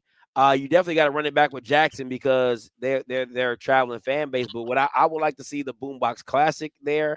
I would like to see. I think Delaware State there in the Vegas Classic would be nice because California ties with Deshaun, California people coming out. But if you want to keep it a conference game, that's cool as well. But that FAMU and Southern would be nice. I don't know. Let me tell you, FAMU and Southern need to scrap home and only play at neutral sites. It ain't the same. It ain't the same. Like something in Atlanta or somewhere like that's where FAMU and Southern should always play in Atlanta at this point. That ought to be the Atlanta game, mid-year game. The interest in their home and home, the band's not interested anymore. The fans not interested anymore. It just ain't that. Y'all keep getting your ass whooped. That's probably why. We getting our ass whooped. They getting their ass whooped. I mean, but they've been beating y'all since they joined the SWAC. But one of the things too is, even though it's a rivalry, it's an old rivalry, and there ain't a lot of people around that was part of the rivalry of what it was from the 40s to 2001. The new school don't see it as the rival. It don't have that rival feel between the two schools right now. So I like this game in a classic somewhere, maybe. Ooh, that would be so deadly. A doubleheader of FAMU and Southern Day game in Grambling and Jackson. Boy, you talking about that stadium out. Oh my God, I would buy a ticket. I hate Vegas. I don't even like Vegas like that. It's so overrated to me. But gosh darn it, I would be in the freaking building. Okay. Hey, let's do that doubleheader. That doubleheader would be cold-blooded. I'm down with this, LTJ. I'm down with that. That's big money. That's big money right there. But no, it looked great. It looked really, really good on TV. It did. And shout out to HBCU Go. The production was A1. It felt like freaking Thursday night football. It was so good. So shout out to them for production. Last thing before I move on, P. Wanted to touch base on this. What you think about this?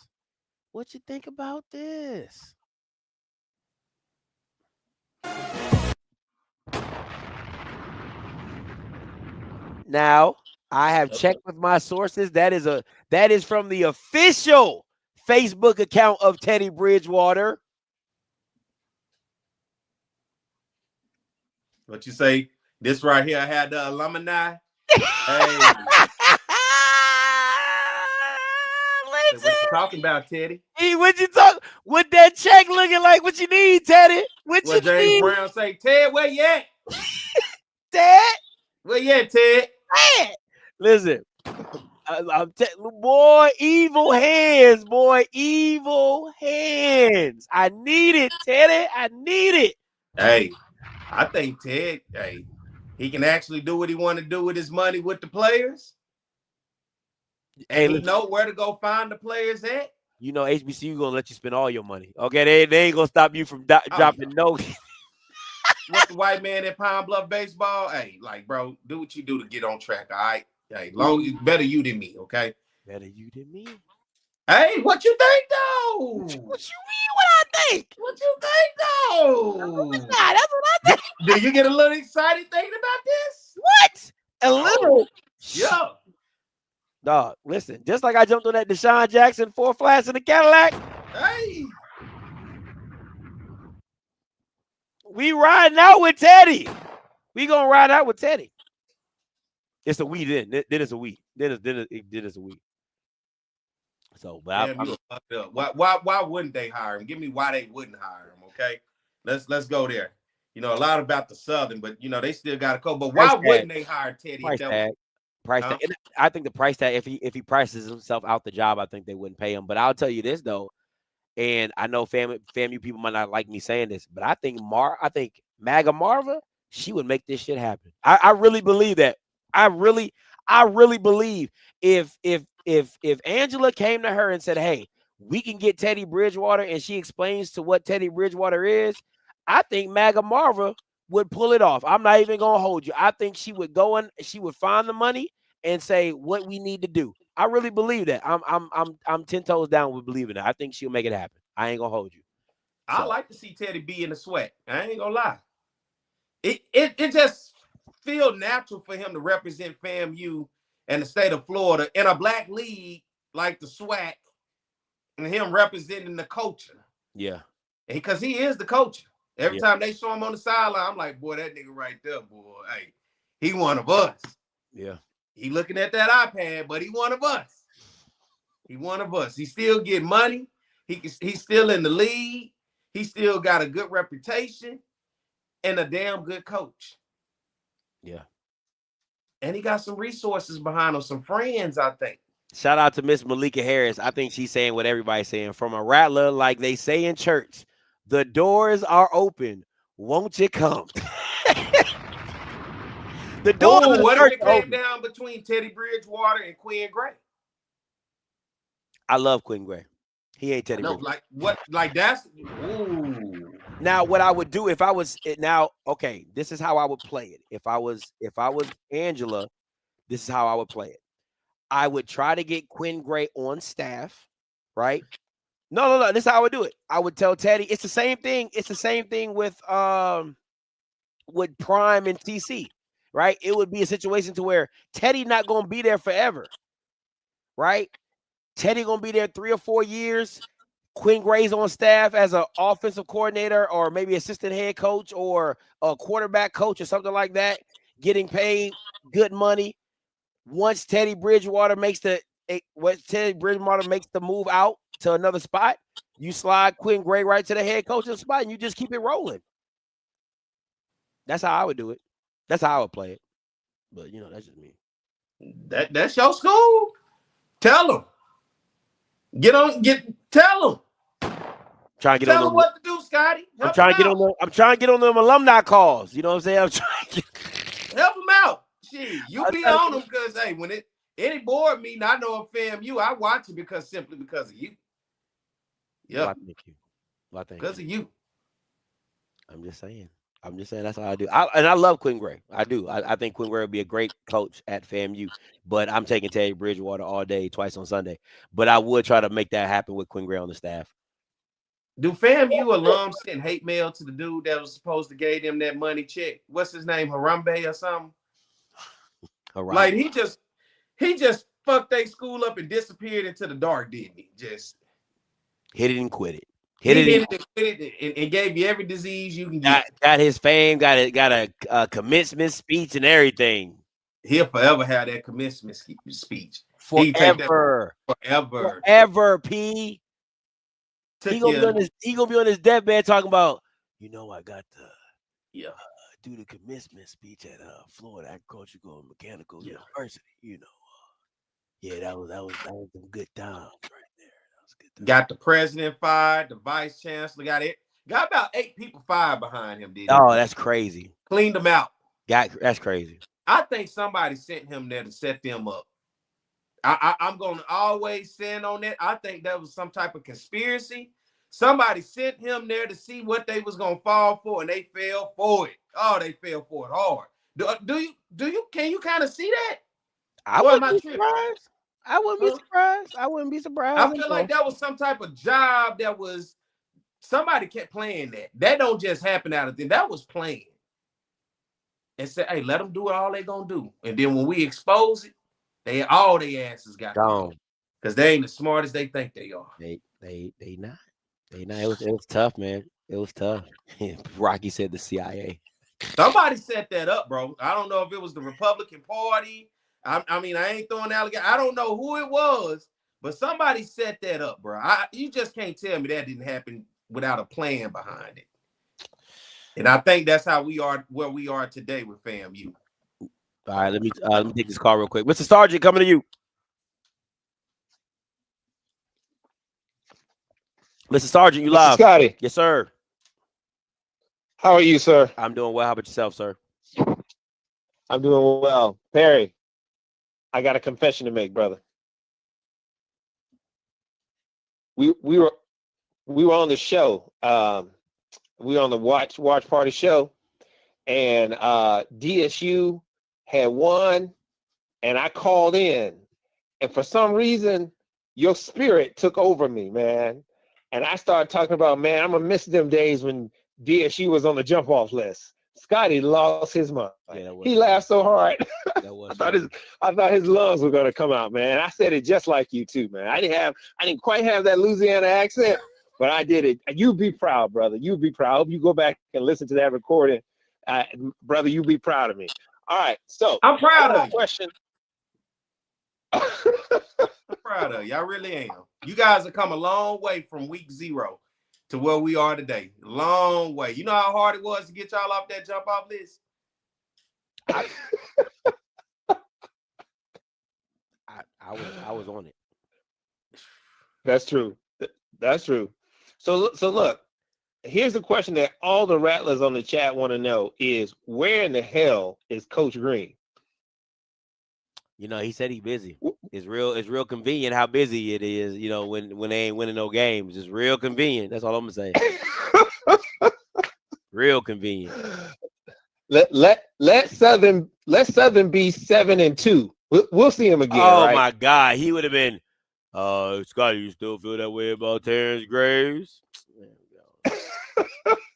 We done watched this season. This season is washed. It's like we playing for the number 1 draft pick now. Hey, the fans check. Did you see the attendance at the game? Oh yeah, it was putrid. Oh, yeah, putrid. I might be the only fan in Pine Bluff for Southern this week. I just might. I might be the only one still interested. So I hear you, brother. Listen, I want to also say to all the Rattlers that are on the chat, I understand we're on a 2-game winning streak, but I think the 2 teams we have played don't even have a combined winning record of 5. I don't think the 2 teams we play have won 5 games totally. So don't get too excited. It is what it is. Now, had we beaten NCCU or we had beaten Alabama State, we might have something really to celebrate.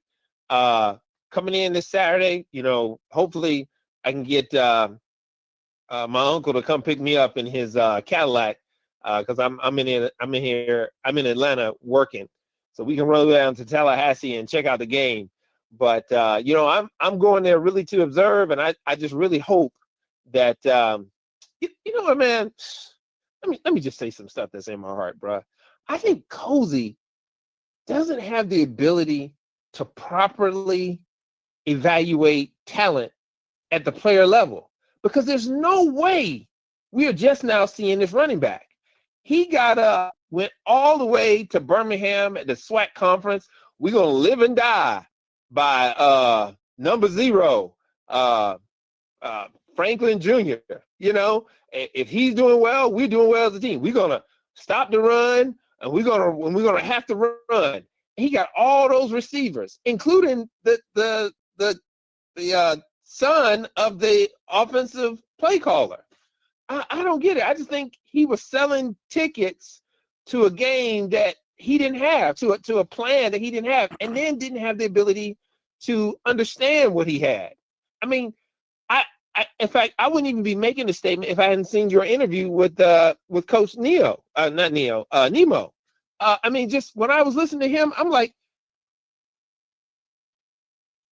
Cozy doesn't even sound like that brother.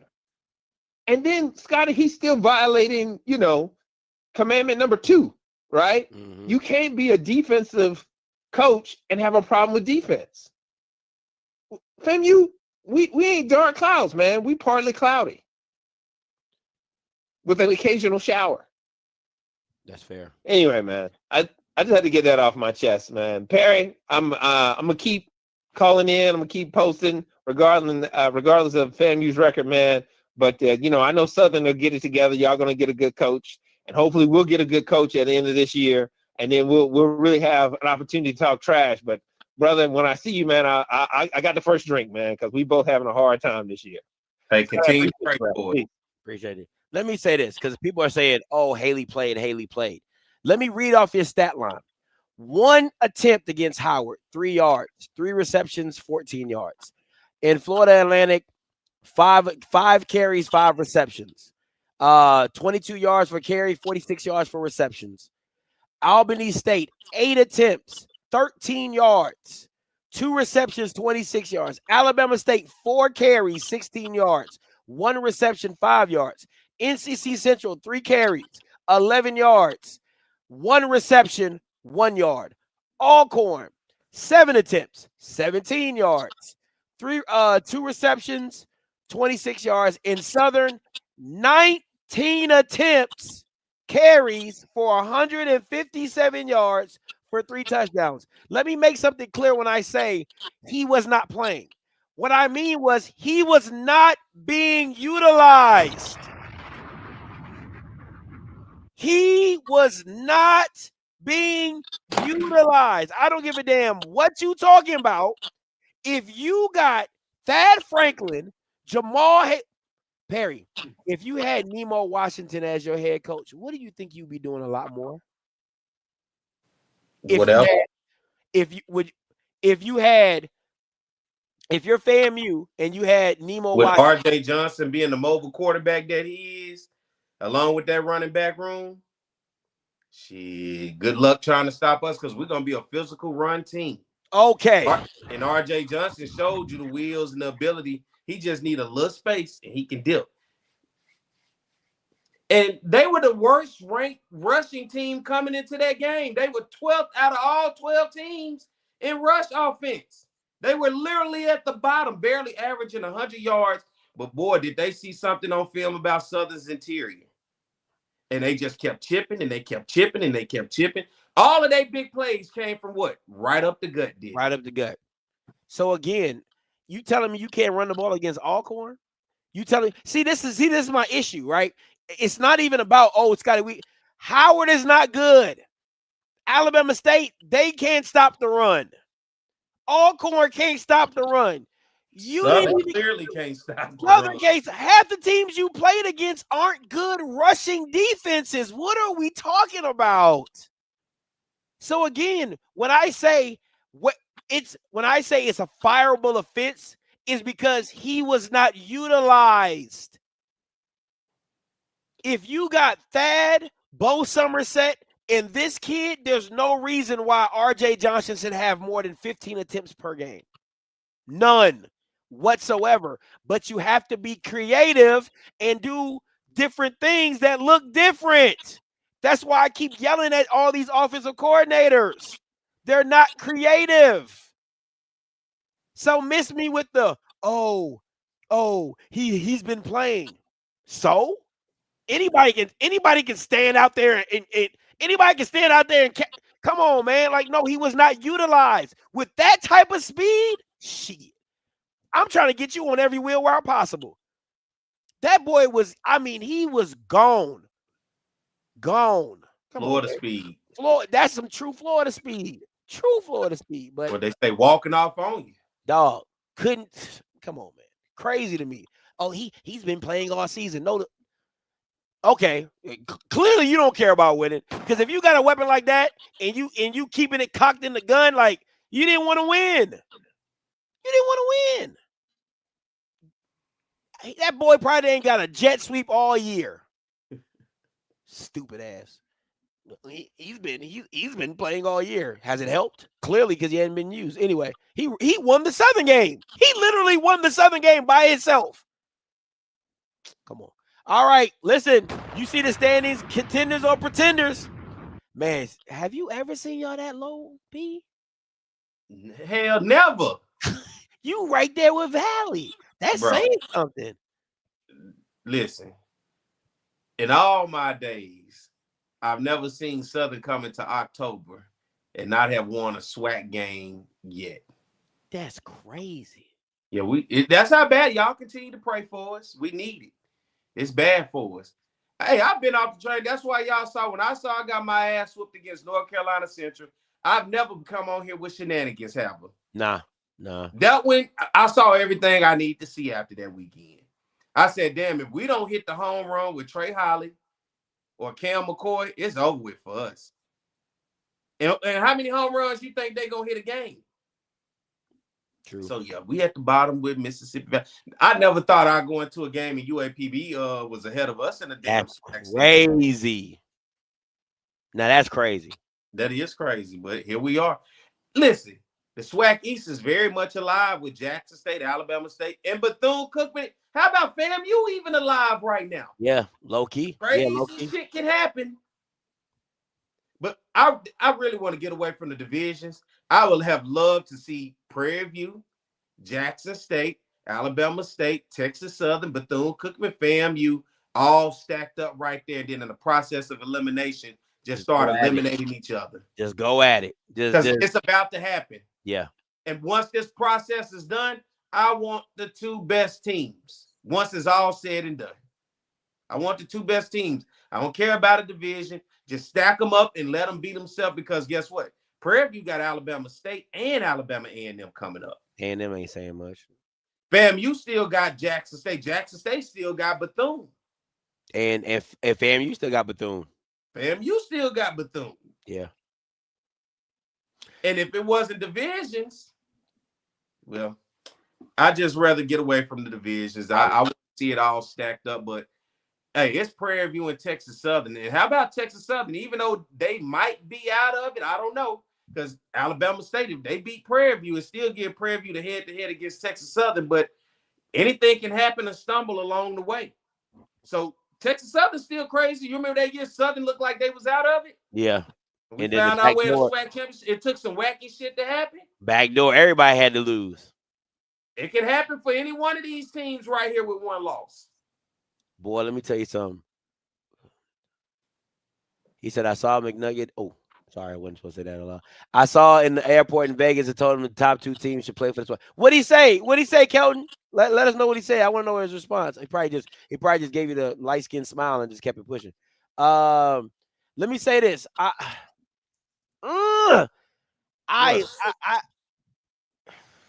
love this. I love the parody that's going on. If Jackson State stumbles down the track, oh my God,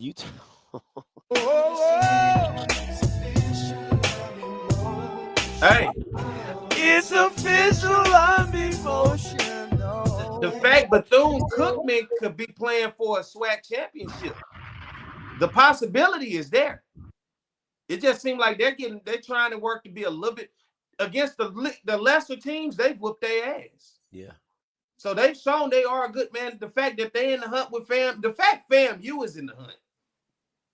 It's amazing how 2 weeks can change your life, ain't it? Boy, It's quick. It seems how non-conference games really don't. You know what I'm saying? Like it's a non-conference game. It really means something. It really does. It really does. But I think out of all these teams, though, it's probably a little too far-fetched for Texas Southern. Would you say that out of the one-loss teams? I gotta see. I gotta pull you. Let's see Prairie View schedule. Hey, let's see. It just seems like they're gonna be fighting a little further behind than Jackson State, Bama State, and Bethune. And I mean, I would throw FAMU in there too. Oh yeah. What they got coming up? After Bama State and A&M, they got Pine Bluff and Valley. But remember, Valley's so Texas Southern has to play A&M and Bama State too. Yeah. Whoa. No, I think Texas Southern just has to play Bama. No, they got to play both Alabama schools too. But Prairie View, looking at. I'm looking at Prairie View's. Prairie View. Oh, my bad. Prairie View has Bama State and then A&M and then Pine Bluff and then Valley, and they got both of them at home. Because think about it, hypothetically, right? Without the divisions, if Prairie View dropped 2 games, that opens it up for anybody else. Everybody. If it was no divisions. Yeah, everybody, literally.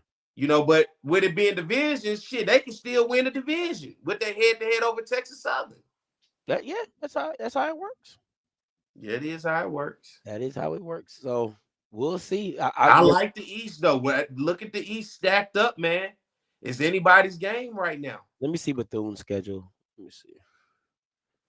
Bethune football schedule. It's tough. That's tough. They got Valley next. They got Valley this week, but they got Grambling, they got Jackson, then they got FAM. That's tough. That's doable. That's tough coming down. You got Grambling. You got Grambling at in the hole. You got Jackson at Jackson, and then you got the Florida Classic. So your 2 hardest games are going to be on the road. Any of those teams, though, going to have to try to keep up scoring points. And Grambling right now without Grambling without T-Set, and prayers up for T-Set. Grambling without T-Set is a very different team. Jackson without Jacoby and Morgan, I don't know. Different team as well. It's a very much different team as well. That's what I'm saying. Down that stretch, it could be favorable for them. And that FAMU and Bethune-Cookman game may be 51-50. I don't think it's gonna be no 51-50. I don't think Grambling can put up 50 points without T-Set. I said the FAMU and Bethune game. Oh yeah, that might literally be 48-51. Yeah, you're right about that one. That might be a straight up shootout. Yeah. Ooh, look, November gonna be interesting. Yes, it will. What'd you call it? November to remember? November to remember, or you can forget it. Southern, I got amnesia. All right, let's get to these Week 10 predictions. Oh man, I ain't jumping off ledges.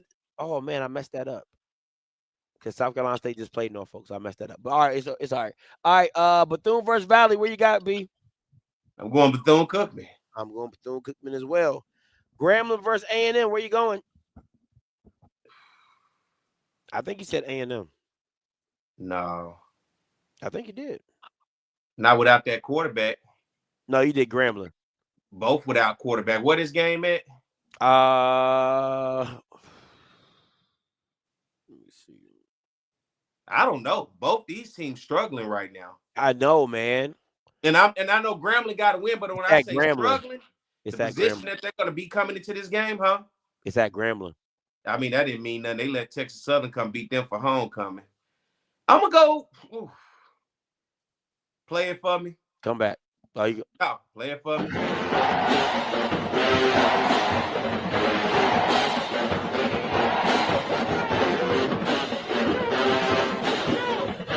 Listen. I'm going Grambling. Grambling better do some. Mickey Joseph, you better get creative with your personnel. A&M doesn't have any defense. And if T-Set was playing, I would definitely give this game to Grambling. I'm gonna have to come back to this game because I really got to think about this one. I really do. I got Southern over UAPB. You know, it's been shit. When was the last time I picked Southern? The Valley game, week 1, and we in week 10. Yeah. It's been 9 weeks since I picked Southern to win a game.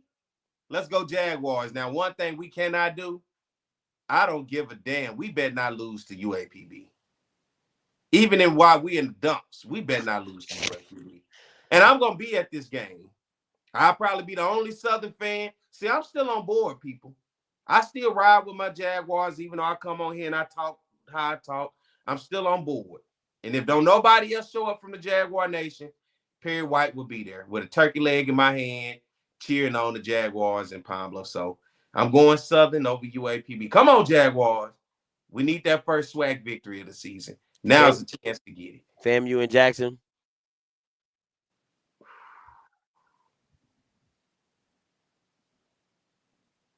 I'm going to roll with you on the Grambling pick.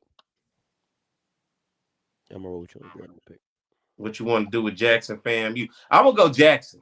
I'm going to go Jackson as well. And this is my thing. I'm going to keep it a buck. I think my issue is Cozy. I don't think Cozy is good enough to come up with a defensive game plan. Like, I think offensively they're A-okay, they're average, but I don't think defensively he's good enough to come up with a game plan to stop that run. I don't believe it. You can't make me believe it. I don't think FAMU has the players to stop Jackson State's run. If he does, I mean, if they do, I think he wins the game, but I just don't trust Cozy. I don't trust him to, because again, you beat two of the worst teams in your conference, which was Alcorn and Southern. Like, whoop-de-doo, okay? Whoop-de-doo. Whoop-de-doo, okay? So, yeah, I'm going Jackson. FAMU's got to make me a believer. Now, is it everything is, dog, when you talk about a game that's like perfectly set up on a platter for FAMU, it's at home. It's at night. They don't have their starting quarterback. You're off of 2 wins. This is it's set up on a platter for the upset. And this game should be a sellout. It's probably going to be one. The fact FAMU got itself back in the conversation and in the race, and no better way than to make everybody feel good by damn near pretty much trying to eliminate Jackson State with a loss here. Hey, Bragg better be rocking Saturday. That's all I know. Home field advantage better be in full swing. The game plan for me going into this Jackson State game, and listen, people can say whatever they want. I've called out Jackson's deficiencies all year, and how they lost last week is exactly how I said they should. If you can pass the ball on Jackson, you will win, period. And that's the part of this game I don't trust FAMU. FAMU is going to try to come in this game trying to establish the run with that Jamal Haley kid, and you're going to get your ass sat down. Oh, you're not going to be able to do that against Jackson State. You're not going to be able to do that against Jackson State. RJ Johnson is going to have to beat them. What's and that kid, Quincy Ivory? Yeah, Quincy Ivory. Oh, he going to terrorize their ass. You know what I'm saying? So RJ Johnson is going to have to beat Jackson State. He's going to have to make throws. He's going to have to put his team in situations, and that has not been the strength of FAMU being able to pass the ball. I don't care what you – listen, FAMU people, okay, because they're not as delusional as Jackson State people. Jackson State people are delusional. FAMU people, they're realists, right? Forget what you've seen for the last 2 weeks of RJ Johnson. Just forget it. 2 of the worst teams he could have possibly played. This is where it counts, and this is where it matters, and this is where you want to see if he's going to show up or not and what this offense is going to look like. I don't believe in it. I don't believe in Cozy. I think he's going to let you down like he's always done. I'm going Jackson State when they should win this game. FAMU should win this game. Should. But they're going to lose it. So, that's me. Texas Southern Alcorn. I'm going to old TSU ass whooping over Alcorn. I'm going TSU as well. All right, here we go. Wrong one. Dale State and Norfolk.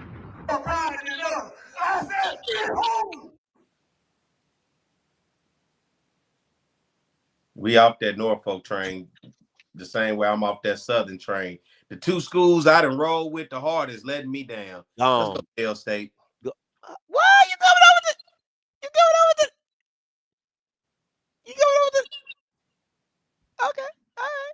You know, we take passengers. We take passengers. You already know who I'm rolling with. That ain't even no question. I gotta hear you say it. Oh, Dale State, baby. What you? I gotta hear you say. Hop out and show niggas. Certified boogeyman. I'm the one that up the story. What are we talking about? Told y'all niggas. I told y'all niggas. Y'all thought I was playing, but I. Come on, man. Stop it. All right. NCCU and Howard. Listen, I would not want to be Howard. I would not want to be Howard this Saturday. What if Howard come ready to play? Dog. Trey Oliver gonna have them boys so locked in. It is going to be outrageous. I'm gonna go NCCU. Yeah. TSU and Lindenwood. You know, this was crazy. I went back and forth trying to figure this out because I think TSU can get a chance to win this.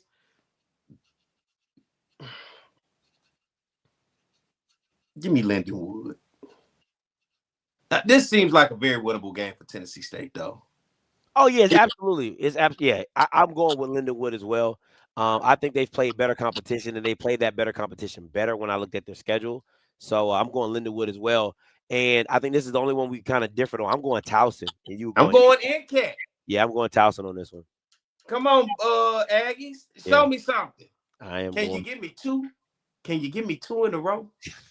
And I'm actually going to roll with you. Something telling me go Towson, but NCAT been in close games here lately. Moving on. Oh, no. There's some hoes in this house. There's some hoes in this house. I said a certified freak. 7 days a week. Hoes in this house. There's some hoes in this house. There's some hoes in this house. There's some hoes in this house. I said certified freak. 7. Listen, if you thought you could lay on your back for the last 3 years and you think you're going to get up off this top 4, you out your cotton picking mind. Not yet. You out your cotton picking mind if you think you've been laying on your back, giving that cat up for the last 3 years, and now all of a sudden you're going to get up off this list. No, sir. Giving it up. No, sir. Yeah. Number 1, Valley. Number 2, UAPB. Norfolk, number 3. And coming in as a solid number 4. Solid. North Carolina A&T. That's a pretty good move, though, from 1 to 4. They trying. They are. I told that little engine that could. They are. Yeah. All right. Jesus Christ. Starting at the top. Got Southern coming in at 5A. Morgan coming in at 5B. Alcorn coming in at 5C. FAMU coming in at 5D, and Alabama A&M coming in at 5E with Howard and Grambling on the wait list. Listen, if Southern lose to UAPB, they go to number 1. Off rip. Yeah, off rip. Like that's the worst Southern team probably in history. They got to go to number 1. They got a long way to prove to me you can stay. That's the definition of a jump off. Yeah. We lose to UAPB, we go to number 1. Listen, I need NCAT people to understand. You gotta judge people off of their. It's a past and a history, right? Are you a habitual liar, or are you just a once and twosies kind of liar? Who? You guys are a habitual hoe. Okay, NCAT has been an habitual hoe, laying on their back for the last 3 years, and now all of a sudden you got 2 D1 wins, and you out here. Oh, I am delivered. Like, no, you're not. They the one let everybody hit and didn't tell you, I'm on birth control. It's good. I'm good, and you got 3 kids. Oh yeah, I'm on birth control. You can 3 baby daddies. You can shoot the club up. It's all good. Come on, man. Like, what are we talking about right now? Yeah. And then they talk about some 4 celebration bowls. How long ago? Yeah. You got a divorce. Them the old days of that ex is gone. Come on, man. What are we talking about? Living in the past. Living in the past. Oh boy. Stop it, man. I'm talking all that talk though, but I'm hurting in the inside. My Jaguars. Yeah. Yeah, we go number 1. We lose. I mean, goddamn, if we lose to UAPB, no knock on them, but it is a knock. They literally number 2 on the jump off list. We can't fall that far. Like we're literally trying to measure how bad you could be. We've already lost the FAMU on this list. Who else we lost on this list? Alcorn. Did you lose Alcorn yet? No, we ain't played them yet. We play them next week. That's gonna be the game of the year right there. We got 2 jump offs. We already beat the number 1 jump off, Valley, barely. Yeah, and lost the FAMU. 2 minutes back on that game. I don't know what happened. So, yeah, this is bad. We lose to UAPB. We number 1. We worse than Valley. Seriously. See, Alabama A&M is like that new girl on the blade. Like they be like, so how does this work? Oh, okay. So I just walk up to the car and just. Yeah, they still figuring it out. They still trying to figure it out how this works. What's the process? Well, not really. A&M quietly, real quietly, has been a jump off. They just a sneaky one. You know, the girl that you don't think, but when somebody tell you she get down like that, you don't believe it. Really? Like, yeah. Not her. Nah. That's really been A&M for like the past 2-3 years. That's fair. That's why they got rid of Connell Maynard. That's fair. You low key been out and Valley even got y'all sometimes over the years. They did. Yeah. They kill years. They did. Yeah. So A&M ain't as clean. That's just the undercover hoe. We just now. It's starting to really come out now. Like, hey, boy, you ain't heard. She get around. Hey, boy, she been getting around. It's like, I'm going to use this. It's like this analogy. When I was in college, you know, they'll be like, hey, man, you'll see like this little AKA or somebody who you just think, hey, like, no, murder. You can't tell me that girl get down. Like, hey, bro. 5 of my frat brothers, bro. Listen. And you like, huh? The little AKA, the little Delta. It's the turnaround for me, bruh. Oh, you know what I'm saying? You be like, oh, what's up with Denise? Denise? Like you just can't fathom because when you look, she seemed upstanding. She looked well put together, but they like, bro, it was about 3 of us the other day, bro. I'm talking about.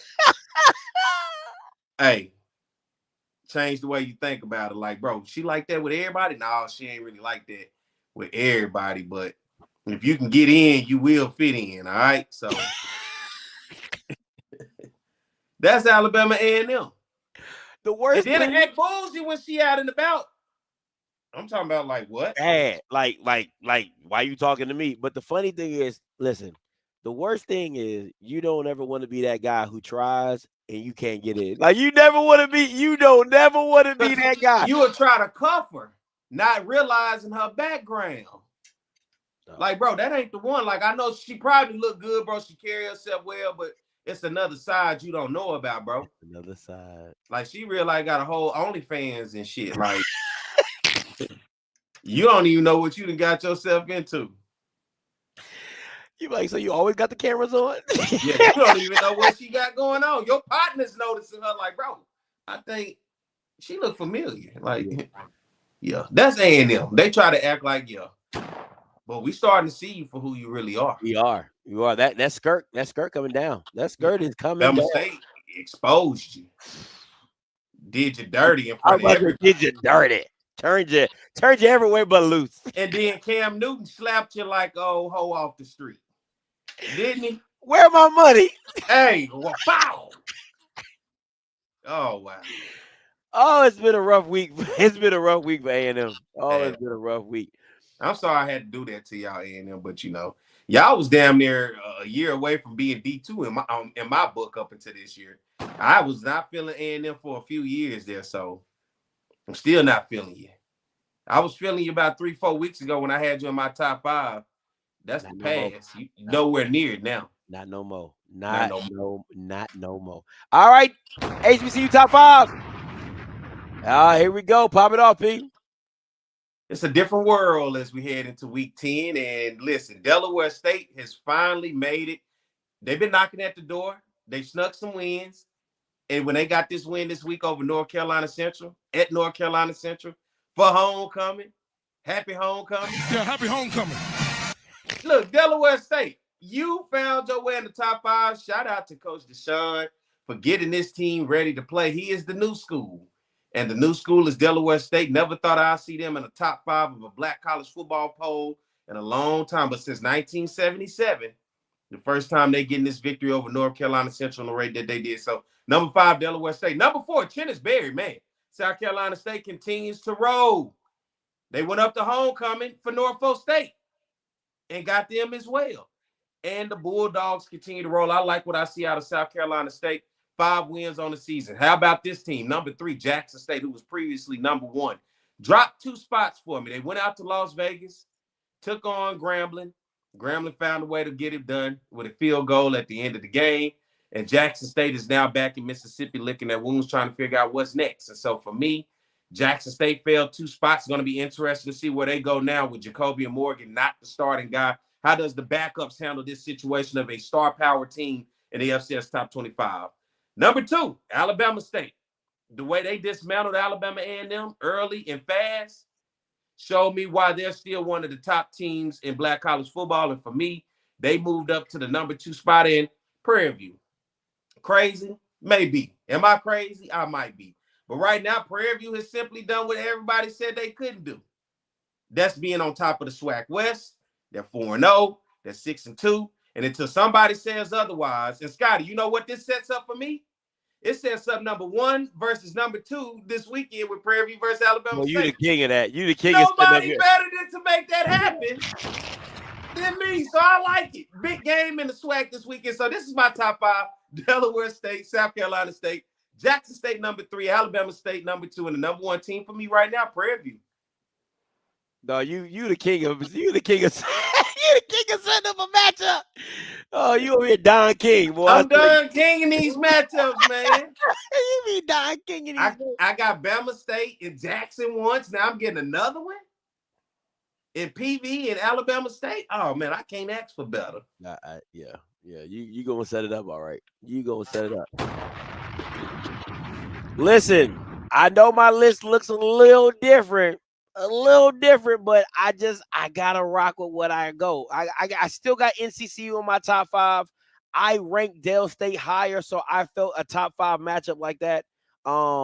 You got to just kind of swap them out, but it's just I don't think South Carolina State is made that jump to me to get back into my top 5 off the body of work. Dale State comes in at number 4. They could have been higher. I really could have had them at 3 and had the T-Jacks at 4, but you got to give the consistency of T-Jack, and I love what Delaware State did. It's a big time win and going on. Now, for the last 2 weeks, Perry, who has been my number 1 team? The same team that's right there. God is good, ain't he?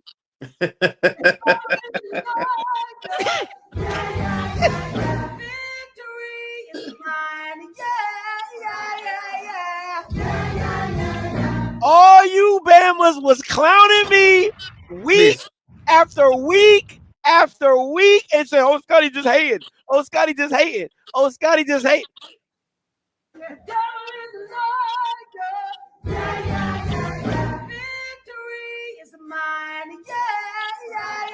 Look, you cannot talk about me juking stats, boy. You've been juking them stats for 2 weeks. I know what I saw. You've been juking them stats. I know what my eyes were telling me. And I was trying to put y'all on game, but now it looked like I'm freaking Mr. Cleo out here in these streets. Well, you had to let it work itself out because even after a loss, you was like, nah, but that's the beauty of a poll. You could be up and then drop, and then the team who lost get back there. Listen. But you was just joking. You was gassing them up even after the loss. Because I knew what it was. I knew what it was. I already knew what it was. I already knew. Oh, boy, you done gassed them up. I'm talking about kerosene, boy, dousing. Yeah. Like that match, right? So, again, come on, man.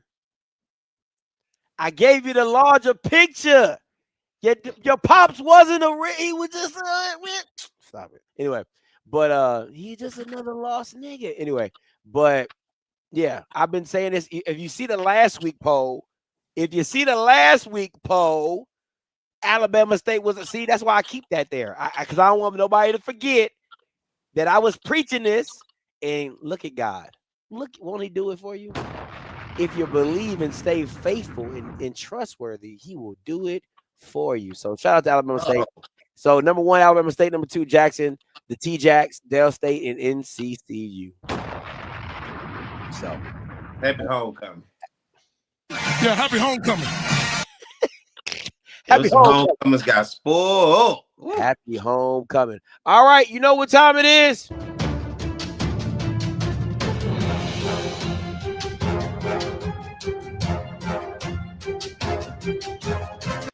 Game of the week. And none other than Houston, Texas. Well, Prairie View, Texas.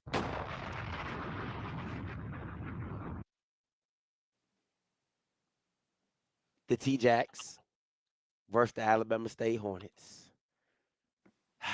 Perry, who you got? You know, line on the Prairie View 12 have been yelling about hosting a SWAC championship, haven't they? Yeah, they have. They say they want to see what a SWAC championship looks like being held in Prairie View, Texas. And if my man, Tremaine Jackson, got to have his ass out there on Thursday with no line at the ticket office. Where my line? Huh? Where my line? Where you what? Where my line? Where my line ought to be on that's the phrase for the week.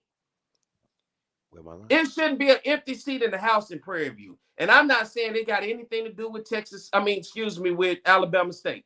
It has everything to do with Prairie View. You've been looking for the big game at home. You've been looking for the championship atmosphere.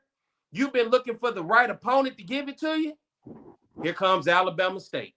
A team right now can knock you out of contention or can be a rematch. Or with a win against them, you can knock them out of contention. Everything is on the line as you begin the process of elimination. And this is how you begin the process of elimination. Prairie View, don't let it be an empty seat in the house. And I'm talking about on both sides.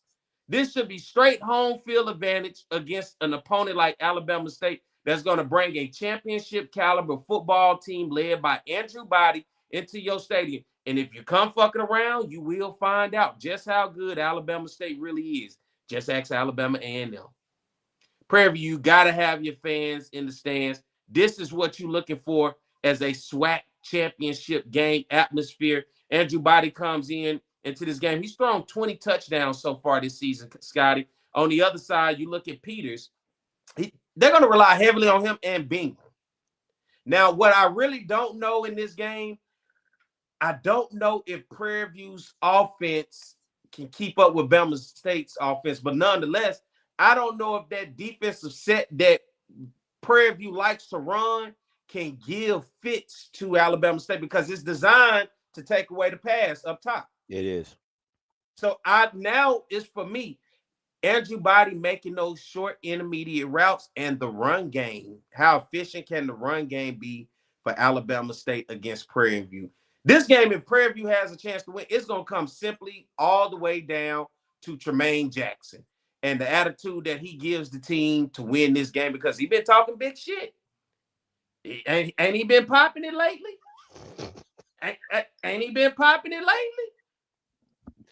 Hey, he been popping it lately. So this is an opportunity, in my opinion, for Prairie View to get that game. And I want to see what does championship atmosphere look like for Prairie View. T-Jack said when he got there, you guys need to support. Now he's there. Now he's giving you everything you want. You first in the SWAC East, taking on a team in the SWAC West, taking on the team first in the SWAC East. It gets no bigger than this with everything on the line. And guess what? In the last 10 matchups, Prairie View is 9-1 against Alabama State. That ain't with Drew. I don't know. It ain't. But I know Drew didn't beat them when he was at Texas Southern. I'm just saying.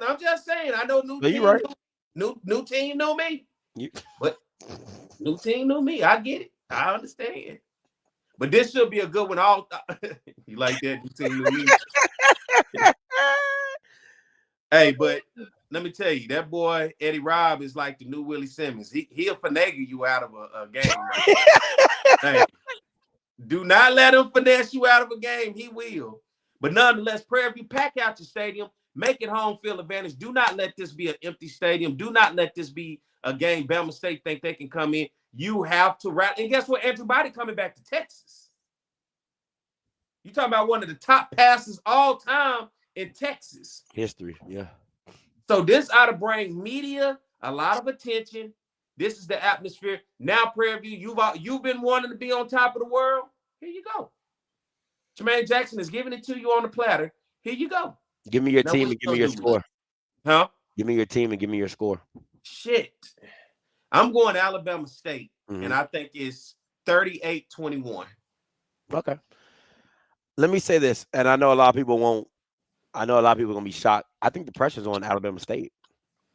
The pressure is all on Alabama State. There's no pressure on PV. None whatsoever. They're playing with house money. They can lose this game, and it doesn't affect anything they got going. They can get mollywopped in this game. It doesn't affect anything they got going. And I know that's a direction that a lot of PV fans are like, oh, you're not going to win this game. Okay, I'm going to just say that right now. You're not going to win this game. But the pressure is not on Prairie View. The pressure is on Bama State. You see what happened with Jackson. It puts you back in the driver's seat. So you got to go out and keep up with Jackson. You got to keep that. You cannot lose again. You weren't even playing for anything a week ago. Now everything's on the table right now. Everything is on the table. If you lose again, there is no doubt in your mind. You're saying, I'm not going to the SWAC championship, and I just gave it away. I literally just gave it away, right? So you gotta keep it close to where you can still have a reach and hope and slip that Jack State falls or something happens, right? So all the pressure is on Andrew, all the pressure is on the Bama State, all the pressure is on them. This is where it comes down to. You give me an Alabama A&M, Andrew. You give me a Jackson State, Andrew. This game is not even close. If you give me a Jackson State, Andrew, this game is not close. It is 38-21, 38-24. The game is not even close, right? And I think talent-wise, Alabama State offensively is just better than Prairie View defensively. You can't tell me that. I don't care what Lionel wants to. I don't care what PV stats they try to give you. They're not a very good team. They're okay. They're average. And you see it in the West. They are average at best, right? So the thing with this game is going to come down to is how does Bama State attack the drop 8? How do they attack that? And how do they get it going with their running attack? Because when you drop 8, you have to get the ball going downhill.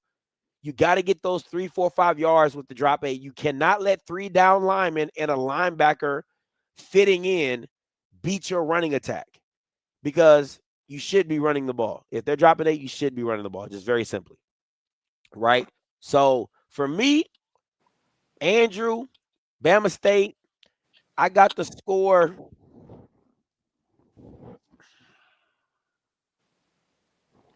I got the score 34-24. 34-24. Yeah, 34. If now I'm gonna keep it a buck. If that kid Carter play, it might be some trouble. It might be some trouble. It might be a little closer than I would like. I'm not gonna lie to you. If that kid Carter is healthy and he can go, the game might be closer than I would like to think. It might be a 30, 34, 29, 28, 33, 35. Might be like a touchdown, a touchdown away. But if that kid Carter don't play, oh yeah, I'm not worried about this game at all. In all honesty, this should have been homecoming. They scared. Scared. This should, you used Lincoln last week to warm up, work on what you wanted to work on. We knew wasn't nobody gonna be at that game. We ain't tripping. This sets up. If this was homecoming with this magnitude this week, oh boy, it will be everything. It'll be everything. It'll be everything and more.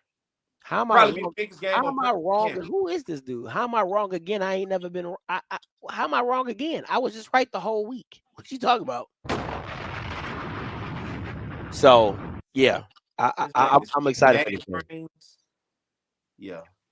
He trolling you. Yeah. But call lines are open 518-263-8124, 518-263-8124.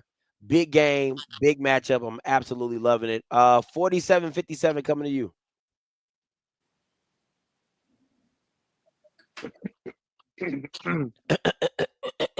You're live. Yeah, hey, good evening, fellas. How y'all doing tonight? I'm good. What's your name? Where you calling from? You sound like you're from PV. First of all, my name's Caden from the great state of Ohio. And yes, I'm a fan of the team that Grambling State lost to, Ohio State. But I'm not here to give any shade or hate tonight. Come on, man. You can't brag about Ohio State beating Grambling. What is that? Yeah, like, dude. Hey, I didn't come here to brag. I'm gonna be honest with you about that. Go ahead. I just want to say I've watched your stuff and I like what you're doing, and I gotta give you credit. Thank you, sir. And I like your stuff. Thank you, sir. And I've been listening to a lot of the group of 5 teams talking, and it's pretty interesting stuff. To be fair, I'll say I watch a couple shows about group of 5 teams, and it's pretty interesting. Let me ask you a question about Ohio State real quick, since we on the topic. Should they still be ranked number 1 even though y'all haven't played nobody? Because y'all schedule is absolutely weak. Absolutely. And listen, my wife is Ohio. I'm a Michigan fan. That's my white team. I am that's my white team. My wife is an Ohio State fan. That can we just keep it a buck, man? Your schedule has been absolutely ass. You know, I've been telling people of my fan base that it's an absolute joke that our schedule is just as weak as crap. And I said, and I'm being honest. I'd rather play Alabama right now instead of having a bye week. Seriously. That's fair. Please, Texas Tech, Miami, heck, send Georgia Tech our way. Someone, please, just give us good competition. Oregon, that's a no question game. Hey, I mean, they thought they beat the world when they built their program on. And I know Joey Paterno ain't got no grandkid and the coach at Penn State. Yeah. So I'm gonna be completely fair. No, I appreciate it, man. I appreciate the call. Anything you want to say before I let you go? Subscribe to my homie's channel, and yeah, give him a like, share, comment, subscribe, and if you're a Group of 5 fan, you know what, this is a channel for you guys. And I just figured I'd come over and give some respect, because I feel like Ohio State fans and most of my fan base don't give respect at all. So, I mean, I'm going to be the one of few Buckeyes that actually come on here and actually give some respect, because I feel like respect is the one thing that's not in any place. And I'm going to be completely fair. And so, yeah, I figured I'd just come on and just at least give some respect, because, like I said, there's literally no respect for the Group of 5 teams. And you know, I'll tell you this. I'll agree with you on 2 things. Talk to me. 1, our schedule's crap. And 2, our actual conference is crap. Because seriously, and to go back to your question about being ranked number 1, I honestly say no. I say we should be ranked number 2, to be fair. Because we've literally played 0 competition. Facts. I've told Buckeye fans this for... Got it. Let them go. You're doing too much. All right, 8212. Appreciate the call, though. 8212 coming to you. Scotty, you heard the real reason Terrence Graves got fired, man? You said what? You heard the real reason Terrence Graves got fired? That he still let Mark Fredericks call plays? That's what I heard. Oh, yeah. But also what I heard, so Trey Holly went up to the front office, told him that he wanted the red shirt, sit out the rest of the year. And he said something to his mom. He did something, like it was something personal. That's all I know, that Trey Holly went up to him, asked the red shirt, and wanted the red shirt. And Terrence Graves talked to his parents or whatever, talked him out of it. But Trey Holly wants to leave Southern ASAP. Ooh-wee. Now, let me say this. He got to cite his source, man. You got to cite your source. Let me say this. Okay, this is gonna sound really mean, but I wouldn't have let him redshirt because you wouldn't even be playing if it wasn't for me. Let's keep it a buck. Am I wrong on that, P? Oh no, yeah, you're right. You're right. He wouldn't be playing football if it wasn't for Southern. Southern stuck their neck out for him to bring him on as a walk-on, give him an opportunity, let him play back into shape, build his profile up. But we don't know if that's true or not to buy into that. I'm just speaking if it is or if it's not. I'm just speaking to it, right? So I don't want to put Trey Holly's back up against the wall, and I don't know if that's the truth to make him sound ungrateful. I'm just gonna say allegedly. Okay, we'll just keep it at allegedly. I'm just speaking to a rumor. If the rumor is true, I'm not redshirting you because I've helped you build your resume. I've helped you build your platform and your profile, and now you're gonna dip on me? No, we're not doing that. No. So I'm gonna be honest with you. I wouldn't have allowed it. I'm just keeping it a buck with you. I wouldn't if it was me. Just being honest. When I gave you the opportunity. Yeah. And last thing I got to say to all the PV fans. I know y'all came down here, whipped us in Baton Rouge, but y'all getting people from Montgomery, Alabama, gonna come out a swarm and whip y'all by 30, man. Bama State by 30. That's fair. The PV hate is real.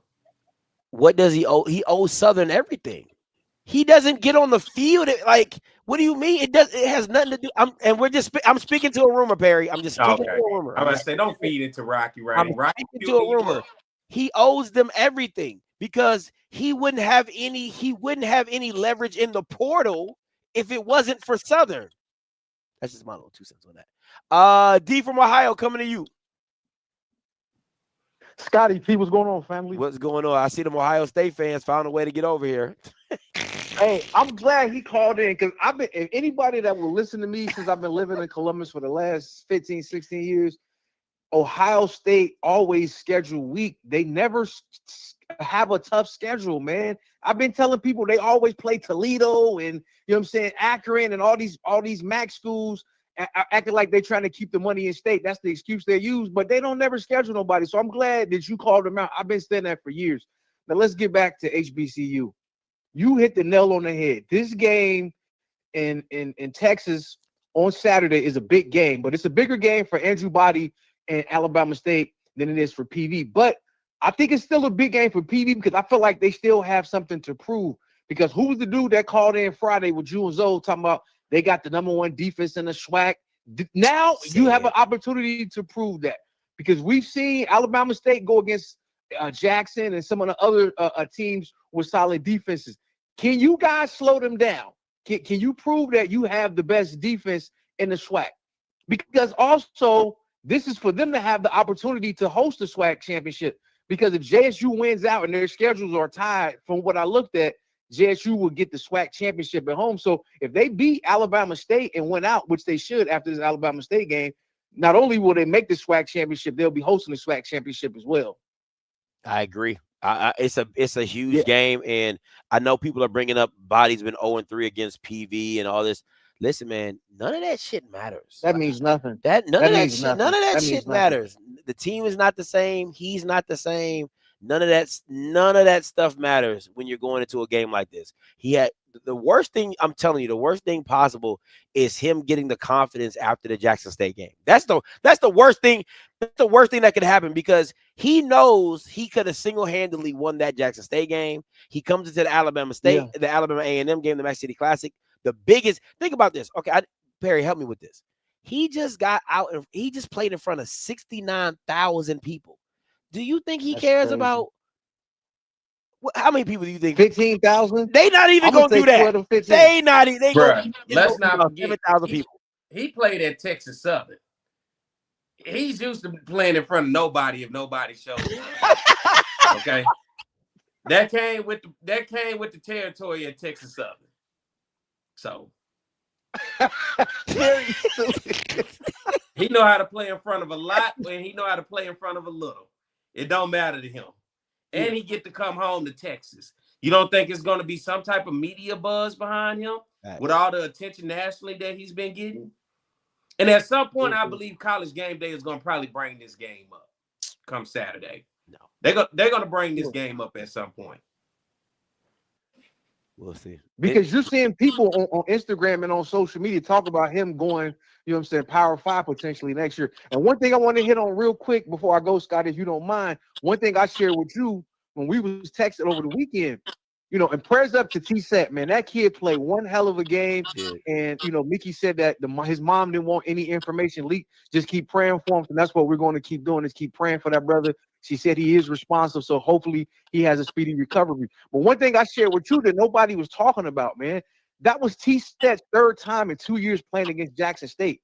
You know what I'm saying? Playing them twice last year and then playing them this year. So he wasn't scared. And, you know, the fact that he's now with Grambling, who never is scared of Jackson State, like, that was a recipe for disaster. And I think JSU will never admit it, but I think they kind of overlooked these guys. Even though they beat them last year, seeing they almost lost to a Division II school, I just don't think they took them serious. But T-Set was the engine and the main reason they won that game. So salute to him for pulling off that victory, even though he wasn't there in the last couple plays in that game. But I think if Jackson State is going to slip up in any of these last 4 games, I think the Rattlers is the team to do it. If they're going to get caught, I think it's this week because the following week is Valley. Then they at home to close out the season with Bethune and Alcorn. Even though everybody's talking about Bethune high-power offense, I don't think their offense is going to be able to match up with JSU's defense because they can't stop the run.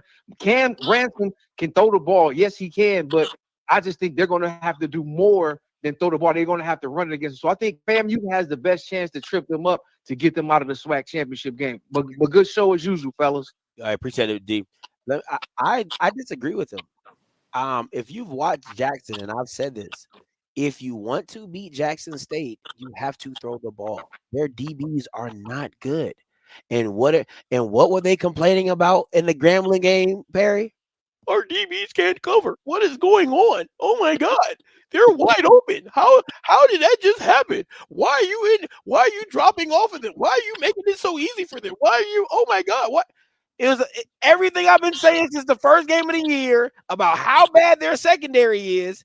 No, they're not, Scotty. We got the best cover corner. No, the fuck you don't. Them niggas is ass. Cam Silence is a hitter. He is not a cover guy. Like, I've watched enough football to tell you what it is. Now, can a team exploit it is a different question. If a team can't exploit it, then at the end of the day, you just got away with it. But, yo, your secondary's been ass all year. How do you think Andrew throws for 345 yards? Come on, man. Like, stop it. Let me see. 35-73 coming to you. Can you hear me? Yes, sir. What's your name? Where you calling from? Hey, this is Jay from Alabama. All I gotta say, damn, it's a damn shame we did that damn dog this weekend. Damn shame. But yeah, man, I just want to shout out to Bama State, man, Andrew Body, man. They put on the show, bro. Them boys dancing, hitting the Kappa stride, boy. Boy, they had a field day. That boy even went skyborn, boys. Just crazy. Yeah, they were doing all of it. Yeah, man, I was in the stand, bro. That last play with the boy, that ain't no, like you said, ain't no defense up, boy. That boy thought that one select pass, running back. He better touch that boy, said bloop, and went straight in the end zone. Like that boy wasn't trying. Yeah, but bro, I was there, bro. Like it was so quiet on A&M side, bro. You can hear a pin drop. The band, cheerleaders. It's like I think Cam just slapped them all out that Friday before, boy. It was just crazy.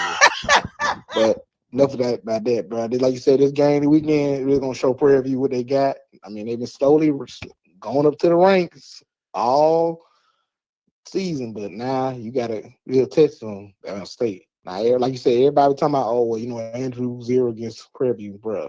Same, different team, different attitude. And then this man comes back home to Texas too. He got fan support from high school, parents, family. You know that boy gonna show his butt off. You know he gonna show his butt off. Yeah. Now back to Jackson State. But anyway, Jackson State. Y'all lost y'all quarterback, but I've been telling folks all day that I think the team that's really gonna sneak y'all is Bethune. Now, if they can get their defense straightened up, their offense is explosive. No, their I offense mean, is Jacoby, crazy. yeah, man. Like you just said, they DB suck. And what the Prairie View like to do? They like to throw that ball down the field. And they receivers are fast. So if you can't catch them on them defense, that gonna be an ugly game too. Like say, FAMU would have been a good game too, but they ain't got no quarterback, so you get that noise. But like I said, Bama State Prairie View gonna be good, but I think Bama State gonna win that because I mean, Andrew come back home, our offense playing good, defense got better, so.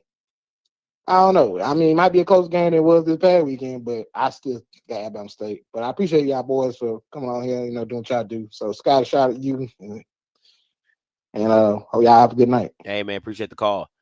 Let me ask you this, Pete. What? What is the narrative if Jackson loses any other game going down the street? Lost our quarterback.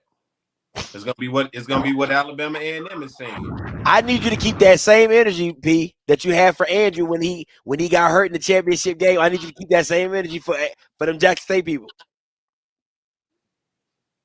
That's a little different. How is that different? It was literally the last game, and you was up with 7 minutes on the clock by 2 touchdowns. I need to keep. You didn't have 4 games in the season left. Nope. I need you to keep the same energy. You was up by 2 touchdowns with 7 minutes left in the game, and you blew it. I need you. We could have waited on Andrew.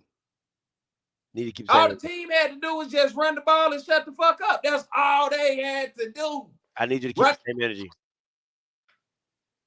For Jackson? Yeah, absolutely. It's like a whole month of football left, Scotty. If they lose another game, yeah, that's going to be we lost our starting quarterback. The preseason SWAC offensive player of the year. That's every right to say when he goes down and it don't work out what it would have been if we had our preseason SWAC. What? Are you kidding me? No, I'm not kidding you. I'm not allowed to say with 7 minutes left in the game and we're demolishing. I'm not allowed to say that Andrew goes to a SWAC championship with Texas Southern if he doesn't get hurt. Because that wasn't his fault. It was the rest of the team. It was literally 7 minutes, not 4 games. 7 minutes compared to 4 games, a whole nother month of football. No, you can't. No. Now, had he got hurt, and this against Alcorn, right? The last game of the regular season. And he gets hurt with 7 minutes left, and they're beating Alcorn by 14, and Alcorn comes back and beat them and eliminate them, then, yeah, of course, all day, every day, I can take that. But with a whole month of football games left, no, sir. No, hell no. Can't do that. That's not the same in my book. Boy, and don't even try to do me like that. You be hating, bro. Don't do me like that. You be hating, bro. 7482 coming to you. You be hating. Hey, caller, you live. Hey, can you hear me? Yeah. What's your name? Where you calling from? Hey, this is Trey from Charleston. FAMU guy, and I got a dilemma this week because I'm like, hear me out. So, Coach, he's lost these games at home and just getting the brains beat out of us. But now we got a chance. And it's like, I want him to beat Jackson. I really do. And that's my top option, is to win this weekend, have hope. We win, we go on to compete for the SWAC East. But then it's like, if he does do that, then we can't really let him go. Who says? And then, you beat Jackson, you compete for the SWAC East. I mean, what more do you want? I don't know about firing a coach that finishes second in the SWAC East or actually wins the SWAC East. You don't even know how the season gonna go. We need them to lose. But that's what I'm saying. That's the dilemma that we have right now. Because if you beat Jackson, that's 2 weeks ago. We didn't think we had a chance. We thought it was another 45-7 at home. You played the worst team on the West, and now you're like, oh, no, we got a chance. Like, what are we talking about here? You went down, sir. That's what I'm saying. That's the dilemma. That's the dilemma. We got a chance. He got a point, Scotty. We could then ask. I get that point. That's the dilemma. We want to win. We want these people talk shit all year. We want to beat them. But it's like, all right, he beat Jackson. Now we go on a run and win the Classic. We we right in the thick of it. We should be hosting the SWAC championship or going to Texas. So that's what I'm saying. It's just a dilemma. I don't know. I just there's a lot going to happen in Tallahassee this weekend, and I want us to win, but it's like do we miss out on Quinn Gray if we keep Cozy? And do we? Because I think he'll get a job regardless if FAMU's open or not. Do we miss out on Teddy? I don't know. It's just a dilemma right now. Dog, That's if what Teddy, I just listen, I don't give a damn if Cozy wins the SWAC championship. If Teddy Bridgewater tells me he's wanting to come to FAMU, I'm putting that short midget man on the first plane smoking out of Tallahassee, and I'm getting Teddy Bridgewater. Point blank, period. I don't care what Cozy wins. If Teddy Bridgewater tells me he wants to come to FAMU, the midget man is gone. Gone. I hear you. I don't know. That's just a dilemma. I just wanted to hear your thought on that. But let me ask you this. Let me ask you this this before you go. Let me ask you this. If you Okay. lose a close one, how do you feel about that? It's just because of loss, or if you lose let's say you lose by 3 points to Jackson. Yeah. It all goes back to Orlando now. Because if that streak loses, his ass is grass. But either way, he got to win that one. He got to win Orlando. Then we can say that we won homecoming, and we won the classic. We can say that. And if he beat Jackson, but if he loses Jackson, it's close, it's competitive. We look like we play football now. We don't look like we don't play football. NCCU and Alabama State did whatever they wanted to do in Tallahassee. They went to top flight. They got the best drinks in the world. Went and got some wings. They got some Haitian food. They did everything they wanted to do. And if we look like we play football against Jackson and win the classic, I think it's hard to say, hey, Cozy, you gotta go. We still going in a different direction. No, that's fair. I can rock with that. That's fair. Okay. All right, have a good night. Man, you too, bro. Appreciate the call. Let me ask you this, P. Or I'm gonna give you my comment, and you can, if you want to make a statement after. If they get mollywopped by a true freshman, shit. FAMU? What? If you get mollywopped by a true freshman? It could very well happen because the situation Jackson is dealing with, it ain't like Jacoby and Morgan literally was their everything. Like, he is their manager. But he is not to Jackson State what Andrew Body or Cornelius Brown is to those two teams. Mm-hmm. Because he has weapons around him. Literally, if you get down to have to deal with personnel and playmakers, Jackson State has them. It ain't going to end because of Jacoby and Morgan. You can put anybody in it. You just need them to get the ball to your playmaker, wide receivers, and get your running backs going. That's really all you need. So, this is my thing. If Jackson still has the talent that I think, absolutely, with a good game plan, they could go in and mollywop FAMU. They could. If you get mollywopped by a true freshman, that's crazy work. That's crazy work. And I get what you're saying. It wouldn't really be him because he has all these pieces around him that he can just kind of facilitate the dub. But they're gonna say, hey, get the ball to Rampart. Get the ball to his guy. Just hand it off. All you want out of your true freshman, limit your turnovers. Yeah. Don't make mistakes. Don't force it. You don't have to be the hero. Do what we asked you to do and follow the game plan. You don't have to be the hero. We got enough guys around that'll make a fantastic cast for you to get to where we need to go. Your job is to just get it to them efficiently and don't turn the ball over. That's simple as that. He said Cozy going back to Tim Hortons. Oh man. Listen, if Cozy, if TC Taylor walks that white boy out there, boy, I'm gonna laugh my ass off. Why? Maybe boy, it's a game like FAMU. He feel we can work on some things with him. Because FAMU, let's not just pipe them up. I mean, I'm not. But they one step away from Valley too, just because they get them 2 wins over Southern and Alcorn. Let's not forget they on the jump off list. Listen, I'm telling you right now, if they play that white boy, it's going to be a problem. It's going to be a problem. Now, again, it comes down. It really. What I noticed about that Grambling game is that FAMU doesn't have a number 10 that Grambling has. That's what FAMU's missing. FAMU's missing the Isaiah Land, that go-getter at the DN position or D line. They don't have that guy. And that to me, because that number 10 from Grambling was everywhere. Everywhere. I think his name was like Warren Robertson or something like that. He was everywhere, and he caused havoc for Jackson State's offensive line. That is the problem with FAMU. They don't have that guy. So for me, you have to generate that in another form or fashion. So you have to blitz. This game, Cozy has to get pressure on this. You have to get pressure on this young quarterback to make him speed it up, to make him feel like he don't got time. And you got to have a spy because Lockhart can get loose with his legs. It should be a heavy dose of man. It should be a heavy dose of blitzing. We're either gonna blitz and zone it behind it. We're either gonna drop our DNs but underneath some of these short throws. You know what I'm saying? But we're playing man. We're blitzing. We're going after the quarterback. You gotta play hard nosed in your box football, making this quarterback beat you on every single play.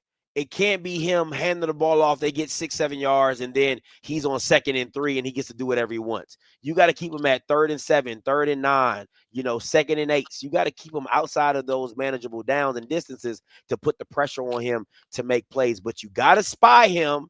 You got to spy him. And let me tell you what they're going to do. They're going to do a lot of drag routes. Oh, my God. They're going to run so many drag routes with this kid. Because they want to put you in conflict to say, hey, you're going to cover the short guy, you want to go deep, but you gotta stop the drag routes. You gotta stop the drag routes. But you don't want to see the emergence of the new, like Lynn Sanity, the new white tiger. He ain't got it. 64-22 coming to you. He ain't got it. Scotty P, what's going on, fellas? This is J Love calling from Dallas. What's up, Jay? You still